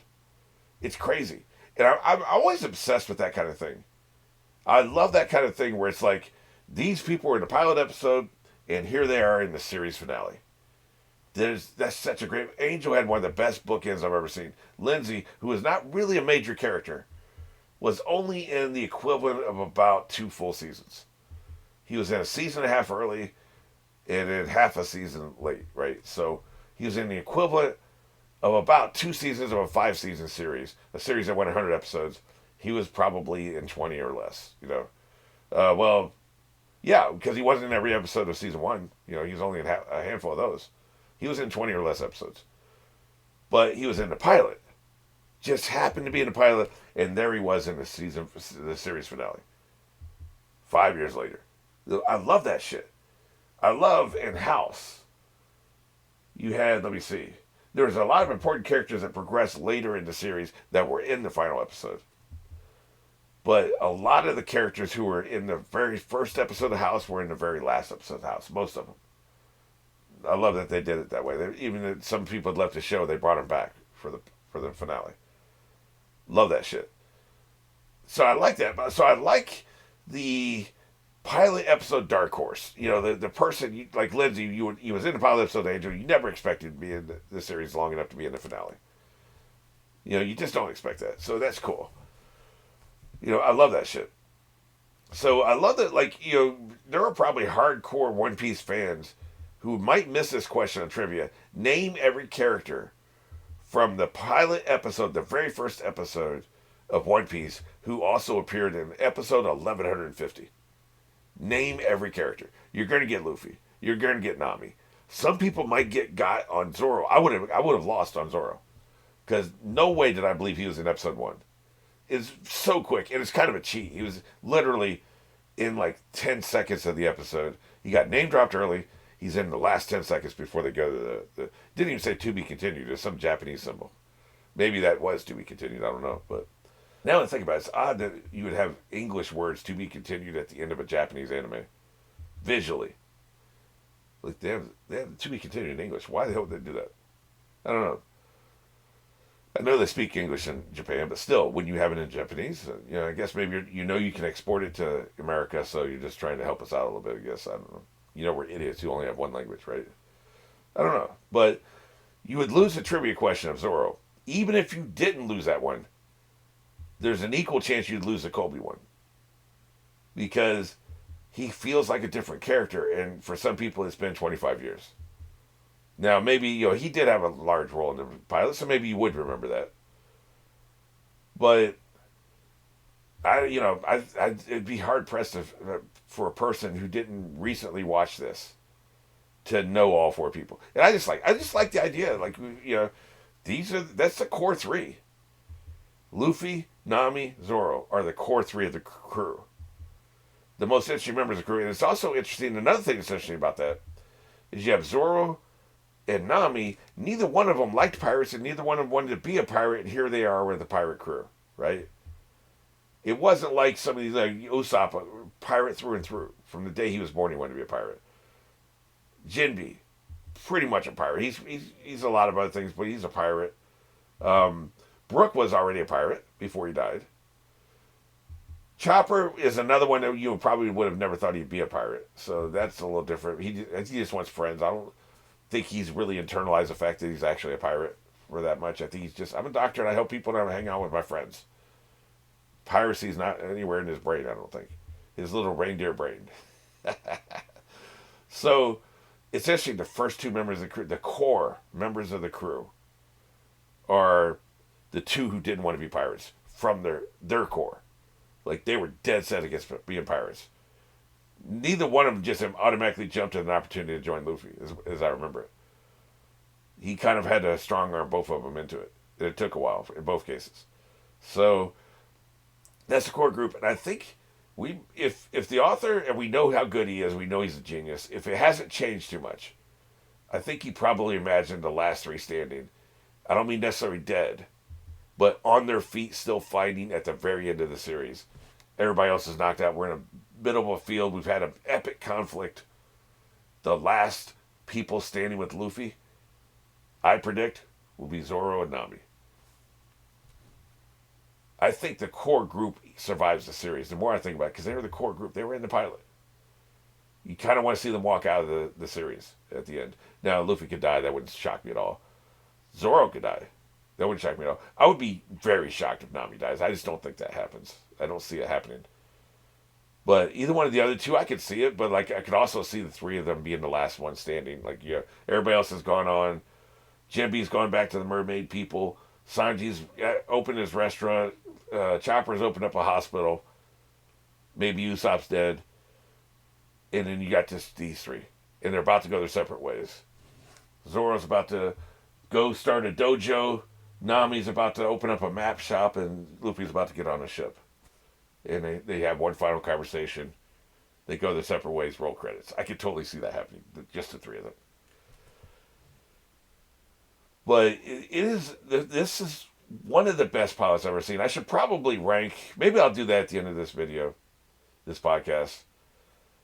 Rank the anime pilots I've seen for how good they are. Rank them in three categories, essentially. I think I will do that. I'm going to do that instead of the normal thing I do. Yeah, we can rank series. It'll give me more time to watch. I've seen 2 episodes of Gangst and 2 episodes of Star-Lord.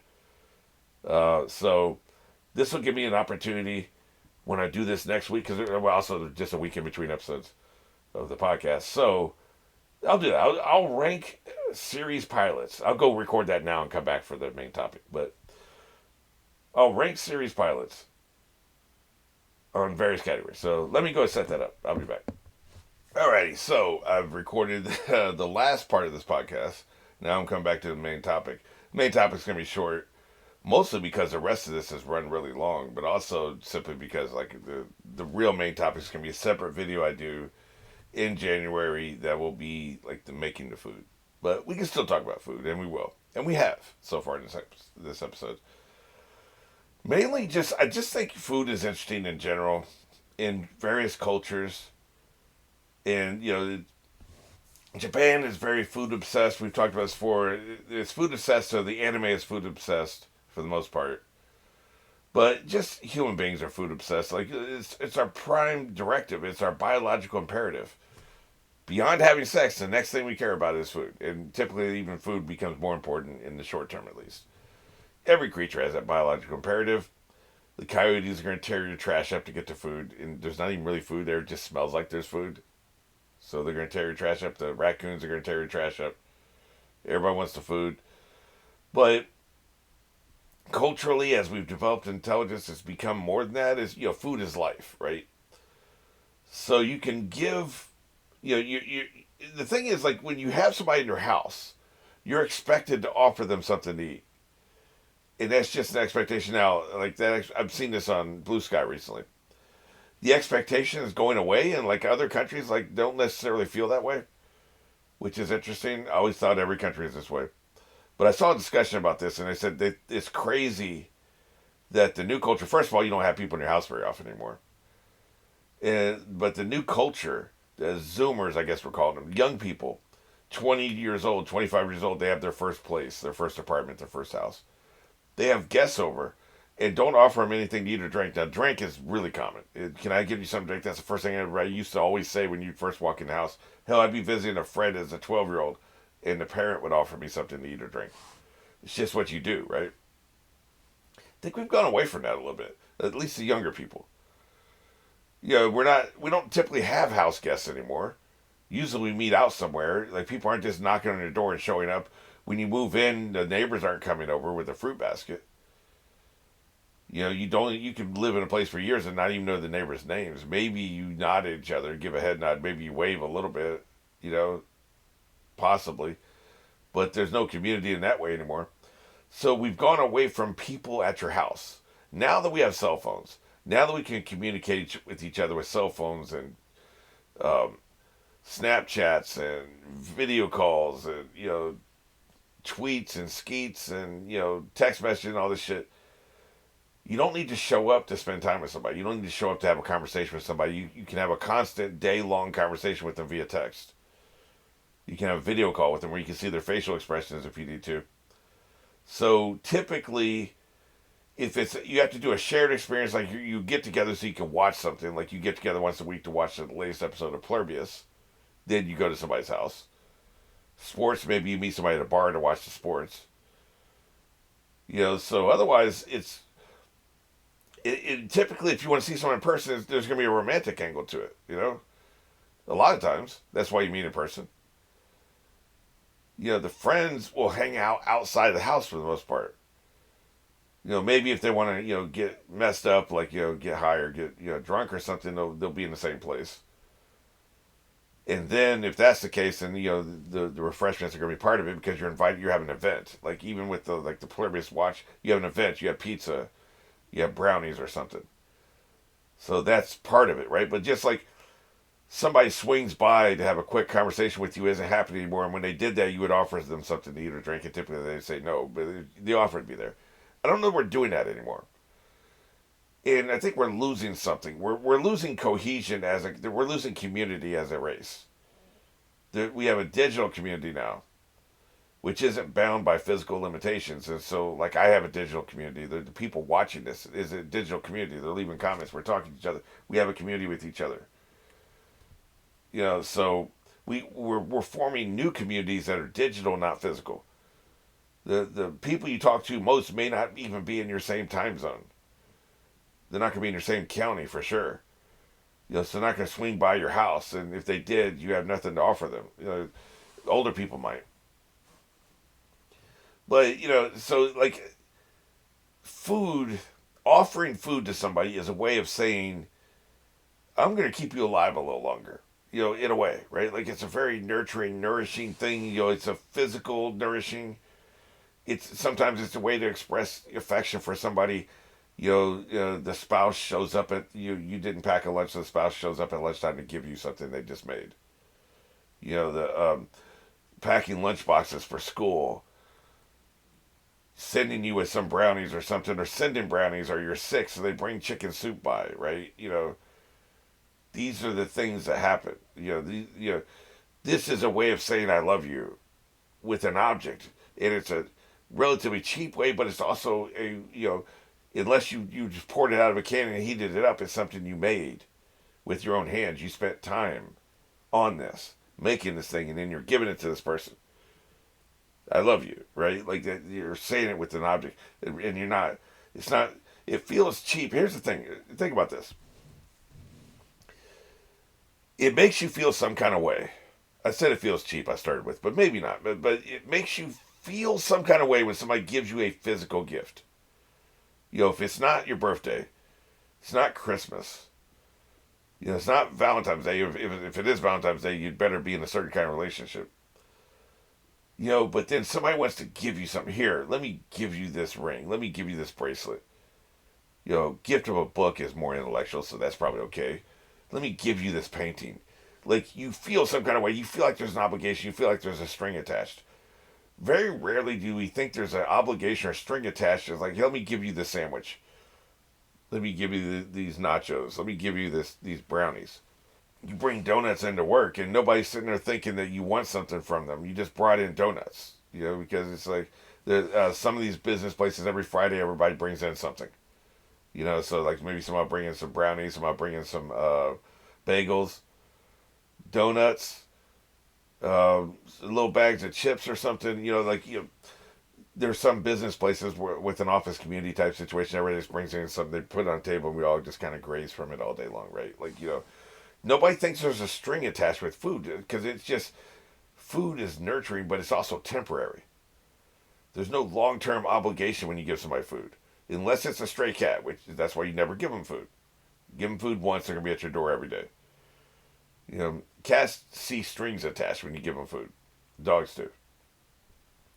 So I think the fact that food is temporary, it is the perfect way to show affection for somebody without pressuring them. Maybe you're trying to take the relationship up a notch. It doesn't have to be romantically, just up a notch, maybe in friendship level, right? And if you give them a book, that'd be a good way to do it because a book is intellectual. But like if you give them a painting, or you give them a banner, or I don't know, a bumper sticker, something that's more permanent. You give them a shirt or a jacket or gloves, or that feels more permanent, right? So like that, there feels like there's an obligation there. Whereas if you give them a casserole, you give them mac and cheese, or you give them a really awesome Frito pie or something, that's temporary. There's no strings attached. Nobody's sitting there thinking, well, now I got to help them move their couch tomorrow because they gave me a sandwich, right? There just doesn't feel like there's strings attached to food. Food is in that unique category. Then you got the fact that, like, a lot of people, like, I have trust issues. I don't accept homemade food from people. I've been spending all this time talking about this. I go to people's house, I'm not eating their shit. I don't know if they had clean hands. I don't know if they had a clean countertop. I don't know if they touched the chicken and then went ahead and cut the onions without washing their hands. I have no idea. So I don't trust other people's homemade food. I'm not going to eat it. I will accept it. I'll take it home and I'll throw it in the trash. I'm not eating that shit. But I'm a super paranoid asshole. Most people don't think about that shit. Most people don't think you sat there and licked the donuts in the car before you brought them into the office because you hate everybody in the office. Nobody's thinking that except me. I'm not eating your donuts. So I'm a paranoid, antisocial asshole, right? So like that shit don't work on me. But I think generally speaking, it works and it's good, and it's a contract thing, right? Like, and yeah, like if I was to make stuff for people, and I have a few times. We had the wedding I attended this year was a potluck event, so I made some burritos. I made sure my hands were super clean. I made sure the surfaces were clean. I used clean utensils. I was very meticulous about that because I'm honoring the social contract. People are trusting me if they eat my food. They trust that I have cleanliness and just the base level of hygiene at least, man. And I don't use spoiled products, and I buy relatively high quality materials for they're trusting me, and I take that very seriously. But conversely, I don't believe everybody else takes it seriously, so I don't trust other people's shit. So maybe that makes me a hypocrite. I don't know. But a lot of y'all, man, I'm in these public bathrooms. I see you take a shit or take a piss, and you don't wash your hands. You just walk. You leave the urinal and you walk straight out the room. So when I see that shit, and I do see it all the time, then I ain't eating your food, man. It ain't gonna happen. I ain't shaking your hand. I hate being pressured and shaking hands. So it's like, well, I'm not going to touch anything of value till I can get to the bathroom and wash my hands. I'm not even a germaphobe. I'm not a neat freak or germaphobe. I ain't doing it, man. So I guess I'm outside of the community in that way, but food is a community thing. And I think getting back to the anime, one of the things we're doing here is providing a community experience vicariously. We're gonna most of the time when a character feeds another character, we're gonna trust the character that was doing the feeding, right? Like because just subconsciously, and I think that's one of the mechanisms that's happening in the why they show so much food.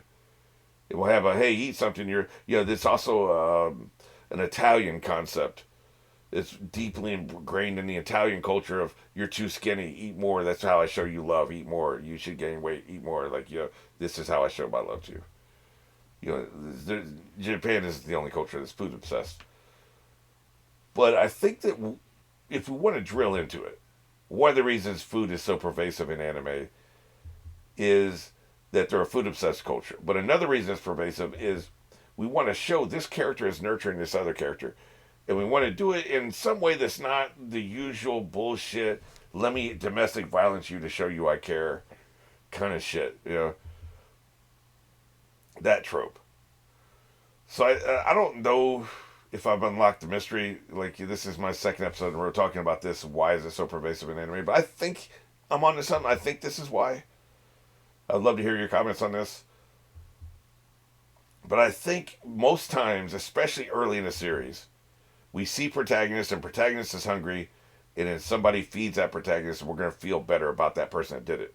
And you can take that two ways. You could just, okay, this is forming a bond. The character will trust this patriarchal character who's taking care of our protagonist.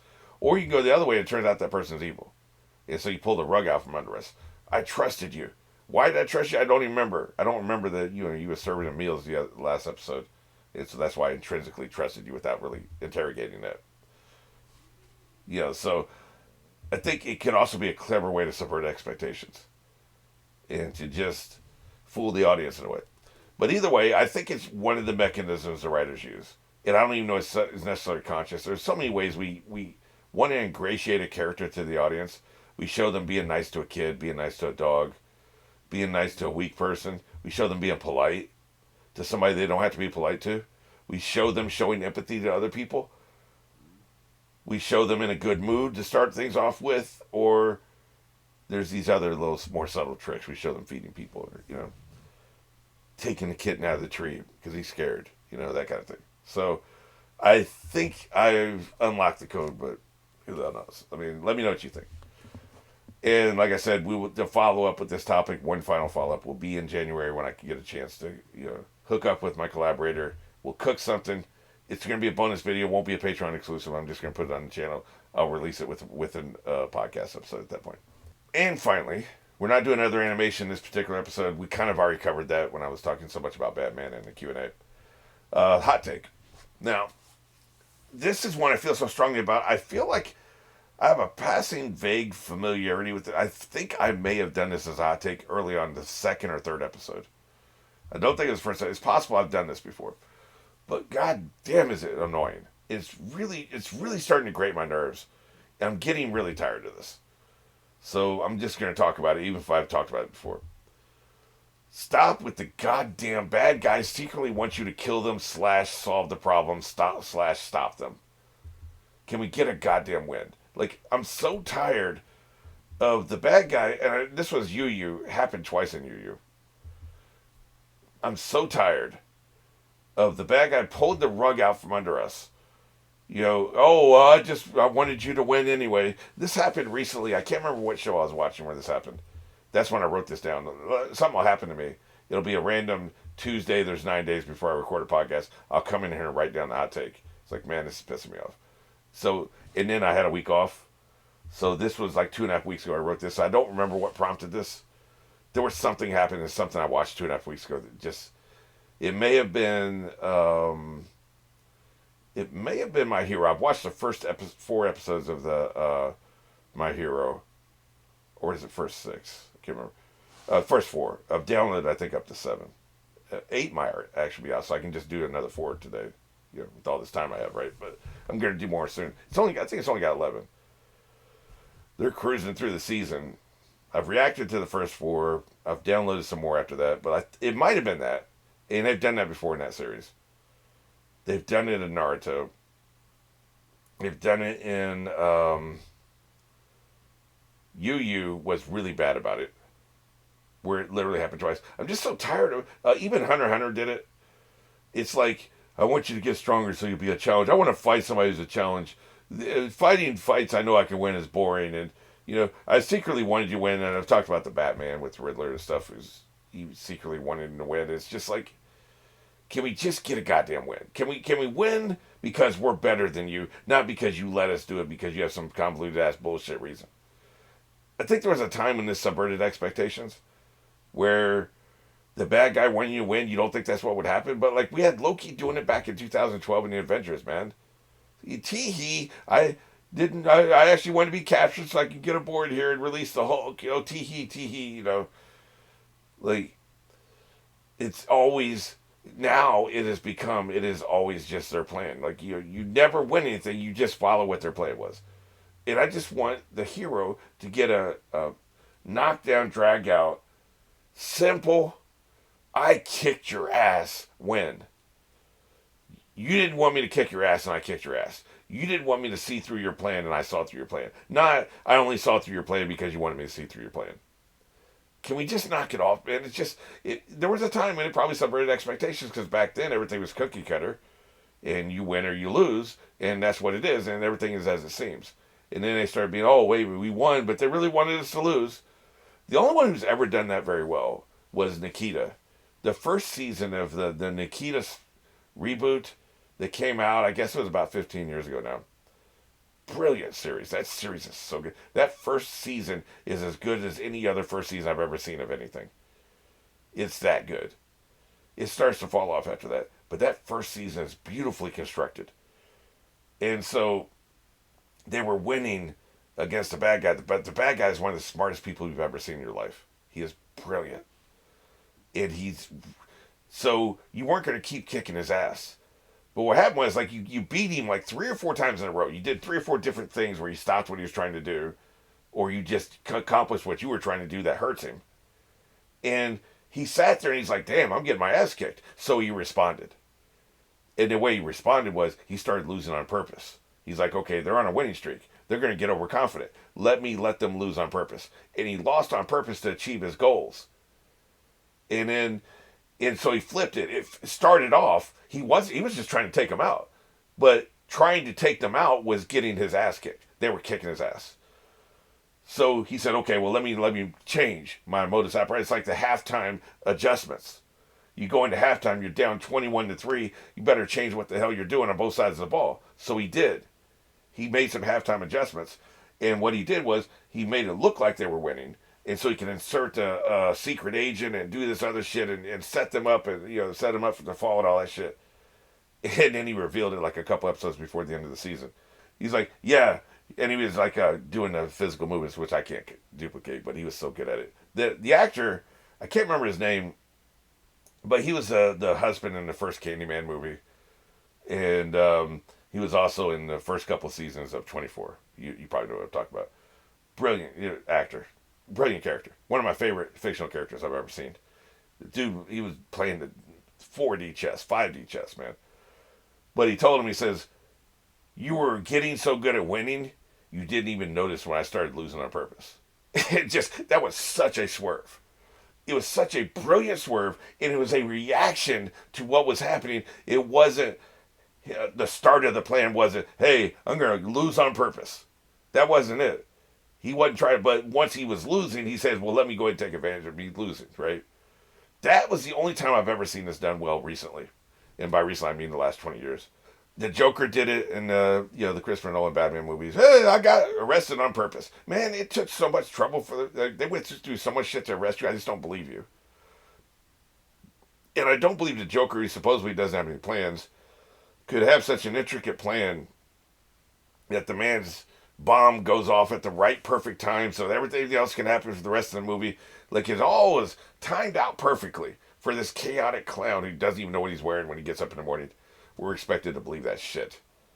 Can we just arrest him because we arrested his ass because we were better than him? No. It has to be he wanted you to arrest him. Like I said, I'm so sick of that shit. So I've only, if you do it, I'd much rather it be more complicated than that. Like you do it because it's your second or third backup plan. Okay, well, like I'm getting my ass kicked anyway. Might as well lean into it rather than try to avoid it, right? Which is what I was describing to you before. I like that, but this whole thing of it's just annoying. Like you can never get a solid hit on the chin.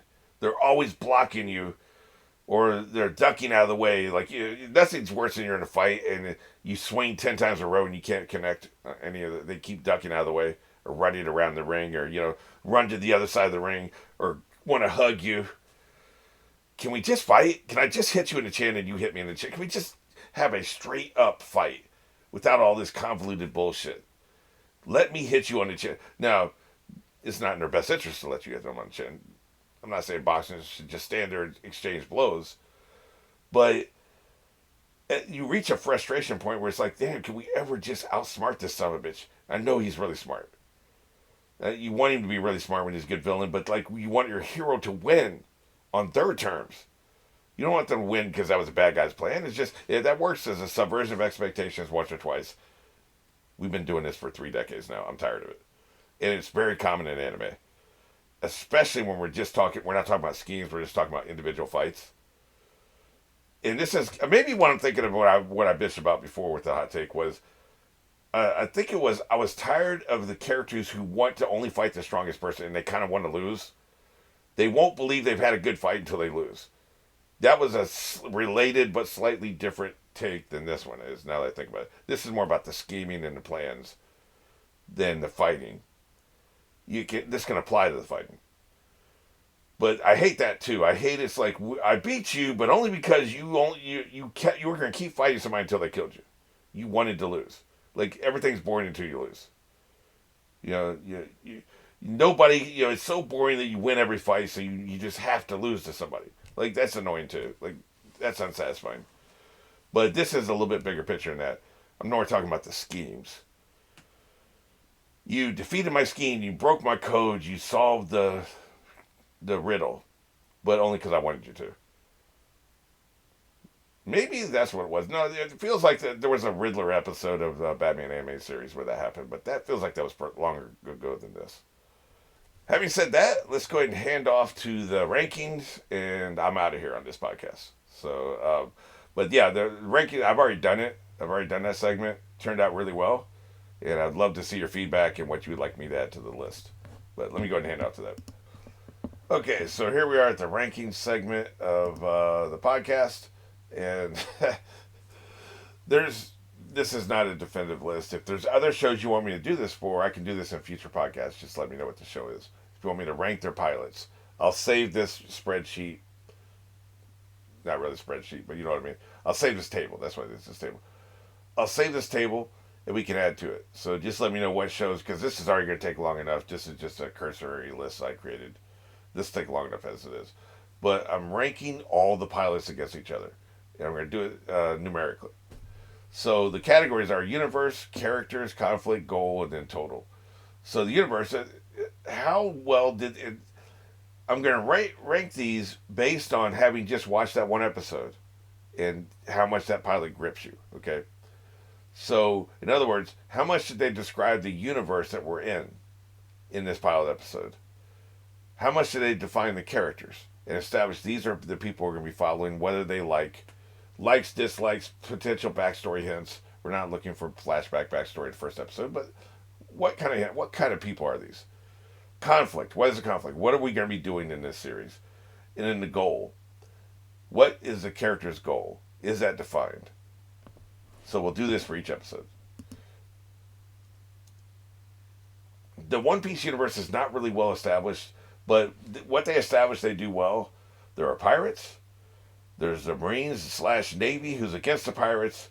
And then there are regular people, the small folk, who basically are trapped in between. And magic exists. That's about it. Nothing, there's so much more we explore in this world, like how weird this world is. It's mostly islands and all the other shit, the beasts and the creatures and different sized people. None of that is established here. So they do a good job considering how long the story's going to be. Of course, when he wrote the first chapter, he didn't know how long the story was going to be, but he still knew it was going to be like a 5-year story at least. So there's only so much you can do in 22 minutes, really 18 minutes once we get rid of the credits, before and after credits. They did a decent job, but I wouldn't say like a thorough job. I don't think it's possible to get 10s in all these categories. If you're really defining the universe, you don't have as much time to define the characters. If you're really defining the characters, you don't have much time to define the universe.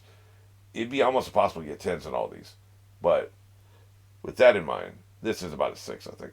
Characters, we've firmly established who Luffy is. We've established Colby, even though he's not going to be a major role in the series. He does, he gets a role in the series. And we established a little bit about Nami.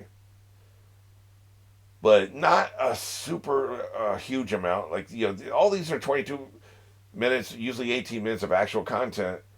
And they all get the same 18 minutes. And so some shows do a better job. Their characters are more defined. You know more about them. You can anticipate what they want to do and what they are, right? So I say this gets another 6.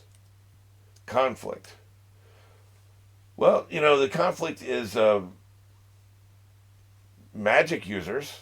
Like pirates fight each other, and then all the pirates are afraid of the Marines who's fighting everybody.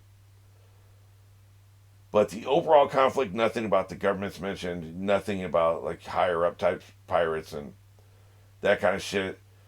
But you kind of, what you get in this first episode is kind of what you get throughout the series, just a larger scale. The details change. But it's pretty good. You get a pretty good idea of what's going to happen, just not the scale of what's going to happen. So that gets a 7. The goal. Well, this was clearly defined. I'll actually give them a 10 here because he wants to be king of the pirates. He wants to One Piece. That's pretty clearly established, right? There are other goals, secondary, tertiary goals. Also, he wants to collect a crew. I think they did a good job there.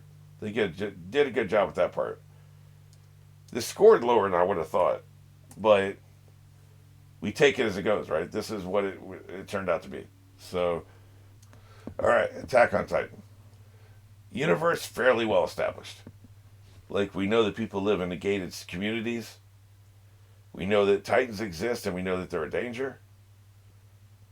There's other things to be revealed, but that's just the nature of storytelling. So, I think they did a really good job of establishing the universe from the perspective of what the characters would know. Like, for instance, in One Piece, the characters know it's a world filled with thousands of islands. We don't know that, but the characters know that. In this case, pretty much what the characters know, we know. We're given the information. So they did a good job of the universe, the world building. So I'll give them an 8. Characters, fairly well established. We get Eren, and we get Misaka, and we get Blondie Boy, whose name I can never remember. But I think it's because isn't his name similar to Eren? Is it Amin or something like that? It's just very confusing. So they're pretty well established. I mean, did they even have like flashbacks where they show like his sister bailing him out or him bailing out his sister or something? It doesn't help it's been a couple years since I watched it. I know it's a very impressive pilot.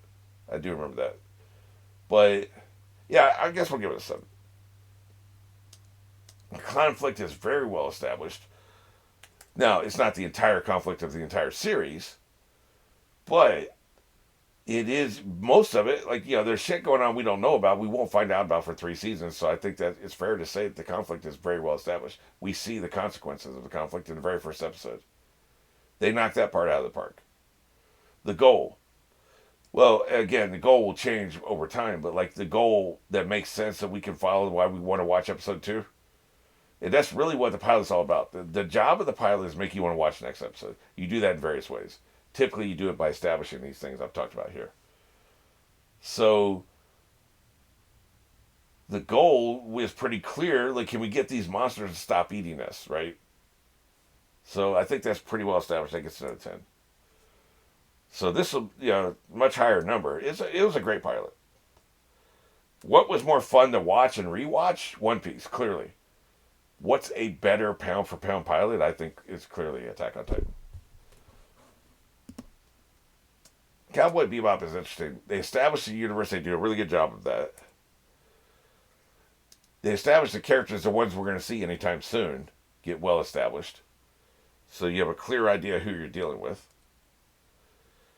Now, the conflict isn't nearly as important in this series as it was in the first 2 series. Conflict basically is our asses are broken, we need money. They do a good job establishing that. And they do a good job of establishing that their goal is to get money. There's no overriding goal. This is a different kind of show. So what goal there is, they do a good job establishing that. So basically, we've got another 35 on our hands. But in a very different way. This is not a show with an overriding mythology. They've got a couple episodes that are connected to each other. It's very much a Monster of the Week type series for the entire run. And this first episode gives you a really good idea of what that entails and what that's going to be. So they really set it up well, in my opinion. About being fun and rewatchability, though, Still, I think of them all, One Piece is the most rewatchable, the most fun. It's just not as tight as these others. Okay, Love is War. The universe is our universe. So, you know, I mean, they established that. There's nothing really else you need to do here. So, there's only but so much points I can give you here. It's just, it's not, there is no emphasis on the universe in this. This is just a school. As long as you understand this is a grade school or high school, I guess high school in Japan,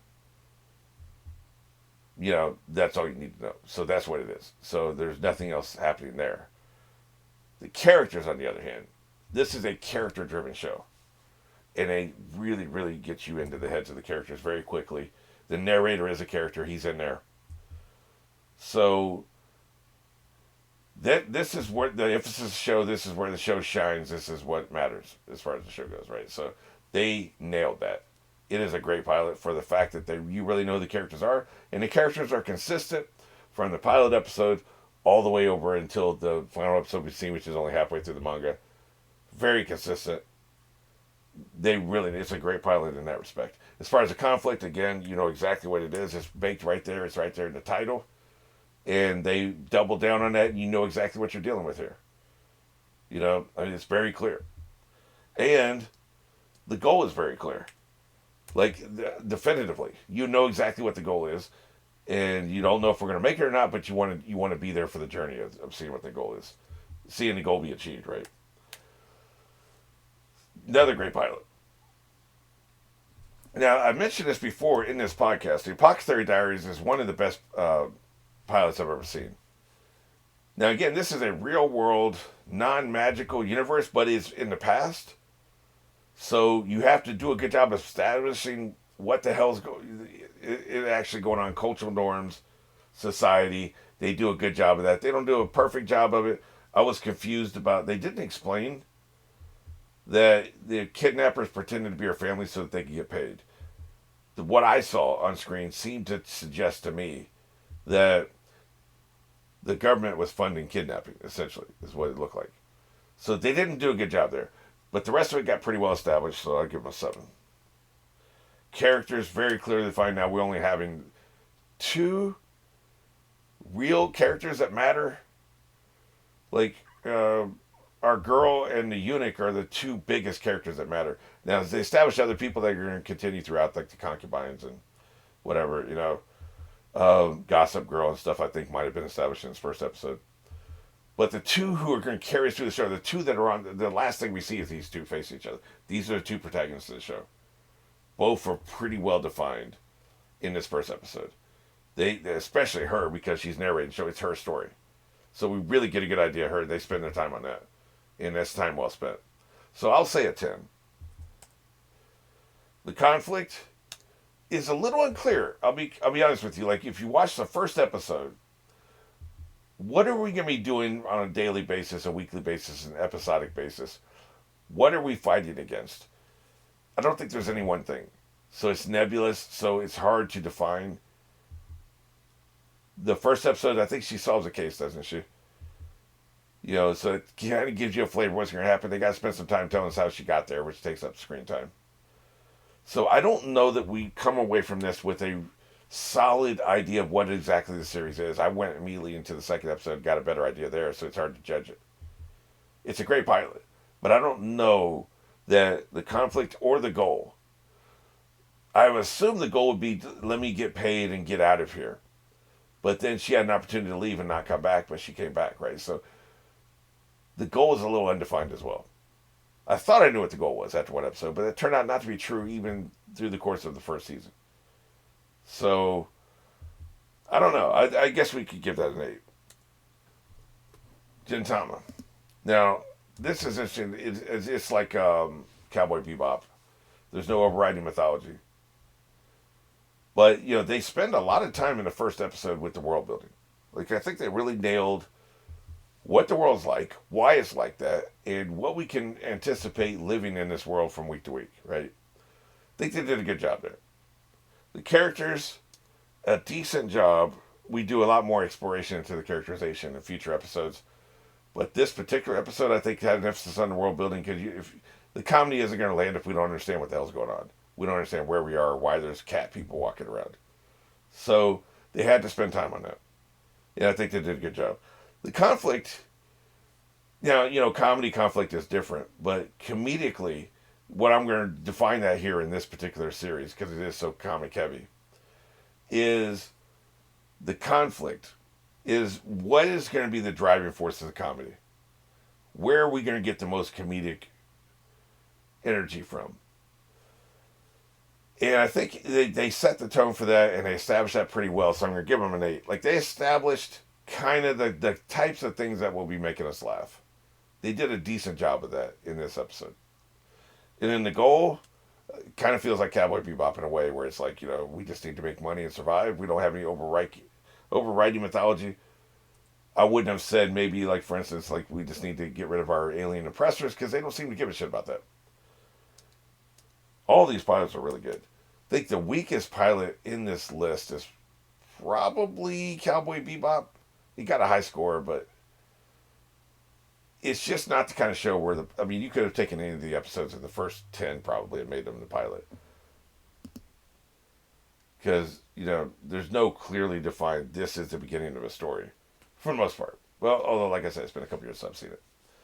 My Hero Academia did a great job establishing the universe and did a great job with the characterization. Those two kind of things are tied together so intrinsically. How he feels about what has happened in his universe with All Might. How he feels is a crucial component to the characterization, to the actual story. So those two things are intrinsically tied together. The universe and the characters are tied together. They're one with each other. They're hand in hand. We don't call them Siamese twins anymore. What do we call them? Conjoined twins? They're conjoined twins. So I feel like that is it really lands well in both those categories. That's where they spend most of their time in this episode, the first episode of the series. The conflicts, we have multiple conflicts actually. The first conflict is him becoming a hero, him developing powers, him, an underage boy, swallowing a grown-ass man's DNA to achieve powers. That is established very well. We know exactly what the kind of stories we're going to be told. He's going to get better in his powers. Also, there's evil people out there. There are villains. We have heroes, there are villains. So they establish that very well in the pilot. And they show us, and back to the characterization, him jumping in there before he had powers. Just shows us who the hell he is. Even Bakagu got a good establishment. All Might, I think, was established very well. I can't remember if they hinted at the villain, Shikamaru, whatever his name is, in the first episode. Probably, I don't remember for sure. But it was all very well established. And then the goal is to defeat evil and become a hero. Become maybe one of the greatest heroes in the history of the world. Very well established. It's right there. They landed on everything. They nailed everything that you would want to achieve in this pilot. It's a very good pilot. The first season as a whole was hit or miss. It was a little shaky. The pilot was fantastic. It sucks you right in from the very beginning. Probably going to end up being the highest scoring pilot we got. So Naruto, the universe, fairly well established. This is a complicated thing, and I don't know if they ever really fully established the universe. It's not that kind of story, but we're grading here, so I'll give it a 7. Decently established. There's ninjas, and there's magic that we call chakra, and we kind of see what the social issues are and the culture and all that shit. So they do a decent job, not a great job, but a decent job. Where they really shine is a characterization. We know exactly who Naruto is by the end of the first episode, and we get a good grasp on a couple of the other characters that become more important later, right? So they really did a good job there. I think where they really dropped the ball is a conflict. You don't really... The first episode is so weird. It's a little messy. It's a little clumsy. It's a little shaky. I don't know that we really clearly define, the kind of fights we're going to be having and why we're going to be having them. in what we're up against. In everything that My Hero Academia did right, I think this show did wrong. In that, and My Hero Academia learned from this show, so of course they should be better. They'd better be better. Any show that comes after a previous show had better be better than the previous show because we evolve, we learn, we twist, and we tweak. So you'd better be better than the previous show. Like, Fringe was better than X-Files, and it had better be better than X-Files because it came afterwards. It learned from X-Files' mistakes. So, it's not a knock to say that they didn't really get it right because they didn't have a lot to work with for them to better. The things that there wasn't a show like this when this came out, as far as I know. This is one of the first of its type. I mean, One Piece is a very different kind of show. This is a true ensemble show, and that's a one-man show. But, you didn't have a lot to say, here's what worked and here's what didn't work, let's improve upon that. You had Yu, but that thing was a mess. And they did improve on it. But, So, yeah, I think that's there. And the goal is pretty clear. Like, again, with, Luffy saying he's going to be the king of pirates, he's saying he wants to be a Hokage. And we want to defeat evil. They're pretty well defined, I think, They did a good job there. And this is one of the worst pilots on this list. Numerically, you can see, One Piece is worse. But I don't feel that way. That's just how the numbers shook out, And I think One Piece's biggest problem is you have chapter 1 of 1,150 chapters, right? Even though he didn't know it was going to be that long, he knew it was going to be a long story. It's hard to tell that long a story. Same thing with Naruto. Another reason why you shouldn't shit on it too badly. I'm not shitting on it. I'm just saying that the author clearly knew he was going to tell a long story, so he's not trying to front load everything in one episode because that'd be foolish. All right, Demon Slayer. The universe, fairly well established. Demons exist. Demon Slayers exist. We've been building on that information from the beginning. So they did a good job of that. Didn't really do a good job of the infrastructure of the Demon Slayers, like the whole ranking system or whatever. The demons, how long have they been around? A lot of stuff was not explained. Did a good job, not a perfect job. They did a really good job, though. Characterization, and then I have seen this pilot twice because I watched it a year ago and then I watched it this year as well. The characterization is really good. I think they dropped the ball. They should have established who his sister was longer than a 2-minute conversation. We should have had a scene, just him and this sister, talking about something. Her life philosophy. What she wanted to do with her life. Maybe her role in the family. Maybe she's a peacemaker. She's a protector. Whatever. Let them have a 2 to 3 minute conversation. They had a conversation with the rest of the family there, the mother there and everything. I'm leaving, and all that stuff. Didn't really get much to do there. I don't even know she had that many lines. I wanted to know her as a character before she became a demon. So we know what we lost. He knows what he lost because he spent his life with her. He grew up with her. We don't know what he lost. So they mishandled that. His character is very well defined. But I can only give him an 8 because I think they really dropped the ball considering how important his sister's going to be moving forward. We should have gotten a scene with the two of them. Or her with her mother. Some idea of who the hell she is as a person. Rather than just, she's a plot device right now. We don't know who she is as a character.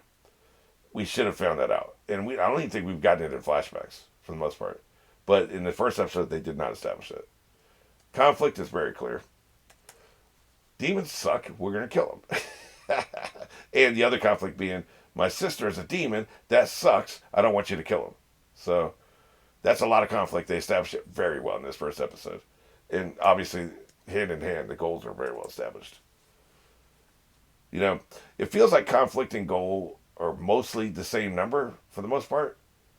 But they are two different things. It's just a lot of times if you can land what the conflict is, you've also landed what the goal is. But you can see, with One Piece, they didn't really achieve that. But, just so you don't think I'm just wasting my time with two different numbers that are the same thing. And finally, until you give me some of the things you want me to rate that I've done, we've got JoJo. Whew, buddy. Now, if we were just going to go with the first episode of the entire series, this is going to be a bunch of really low numbers. So, I'm actually going to cheat here and say the beginning of every story arc is actually a new pilot episode, because it is. Especially if you look at the first three story parts, the story arcs. The first episode of each one of them reestablishes everything. So, the first episode, you don't know jack shit about what's happening. I think maybe we get to vampire at the end of the first episode, I think. But then we're not doing vampires for the series, we're doing stands. So the first episode of the second part, the second story arc, introduces you to the idea of stands, but we're still doing the same conflict we did from part one. So, it's just same story, different day kind of thing. So really for me, the true pilot of the series as it has maintained itself over the past, I'm now in part 5. The true pilot, it was that first episode of part 3, because this is the kind of what we're going to be doing from now on. So this is a very hard thing to judge, but I'm going to grade the first episode of part 3 for what it establishes and sets up for the rest of the series that I've seen so far. Now I'm in the middle of it. This is probably not fair. I can always come back and change it, but or I could just do the first episode. It'd be a bunch of low numbers because it sucks for setting up what we're going to expect for the rest of the series. Establishing the universe, that really nails what we're going to be doing from now on. They land that pretty good. They do a great job establishing characters. Of course, the characters change every part. So this isn't as crucial as with other series. But for part 3, which takes 2 seasons, takes 48 episodes, the longest part we've ever had, then, you need to establish these characters. You need to do a good job of it, and they did. So for the characters, we see in the first episode. Establish the conflict. We know what the problem is. We know who we have to kill. So they did a great job there. Now, I wasn't going to give it 10, but I think I'll give it a 9 because they didn't really do a good job of saying the way it was going to flow. It's just we're going to be fighting everybody under the sun until we finally get to the big bad. It's like a video game, really.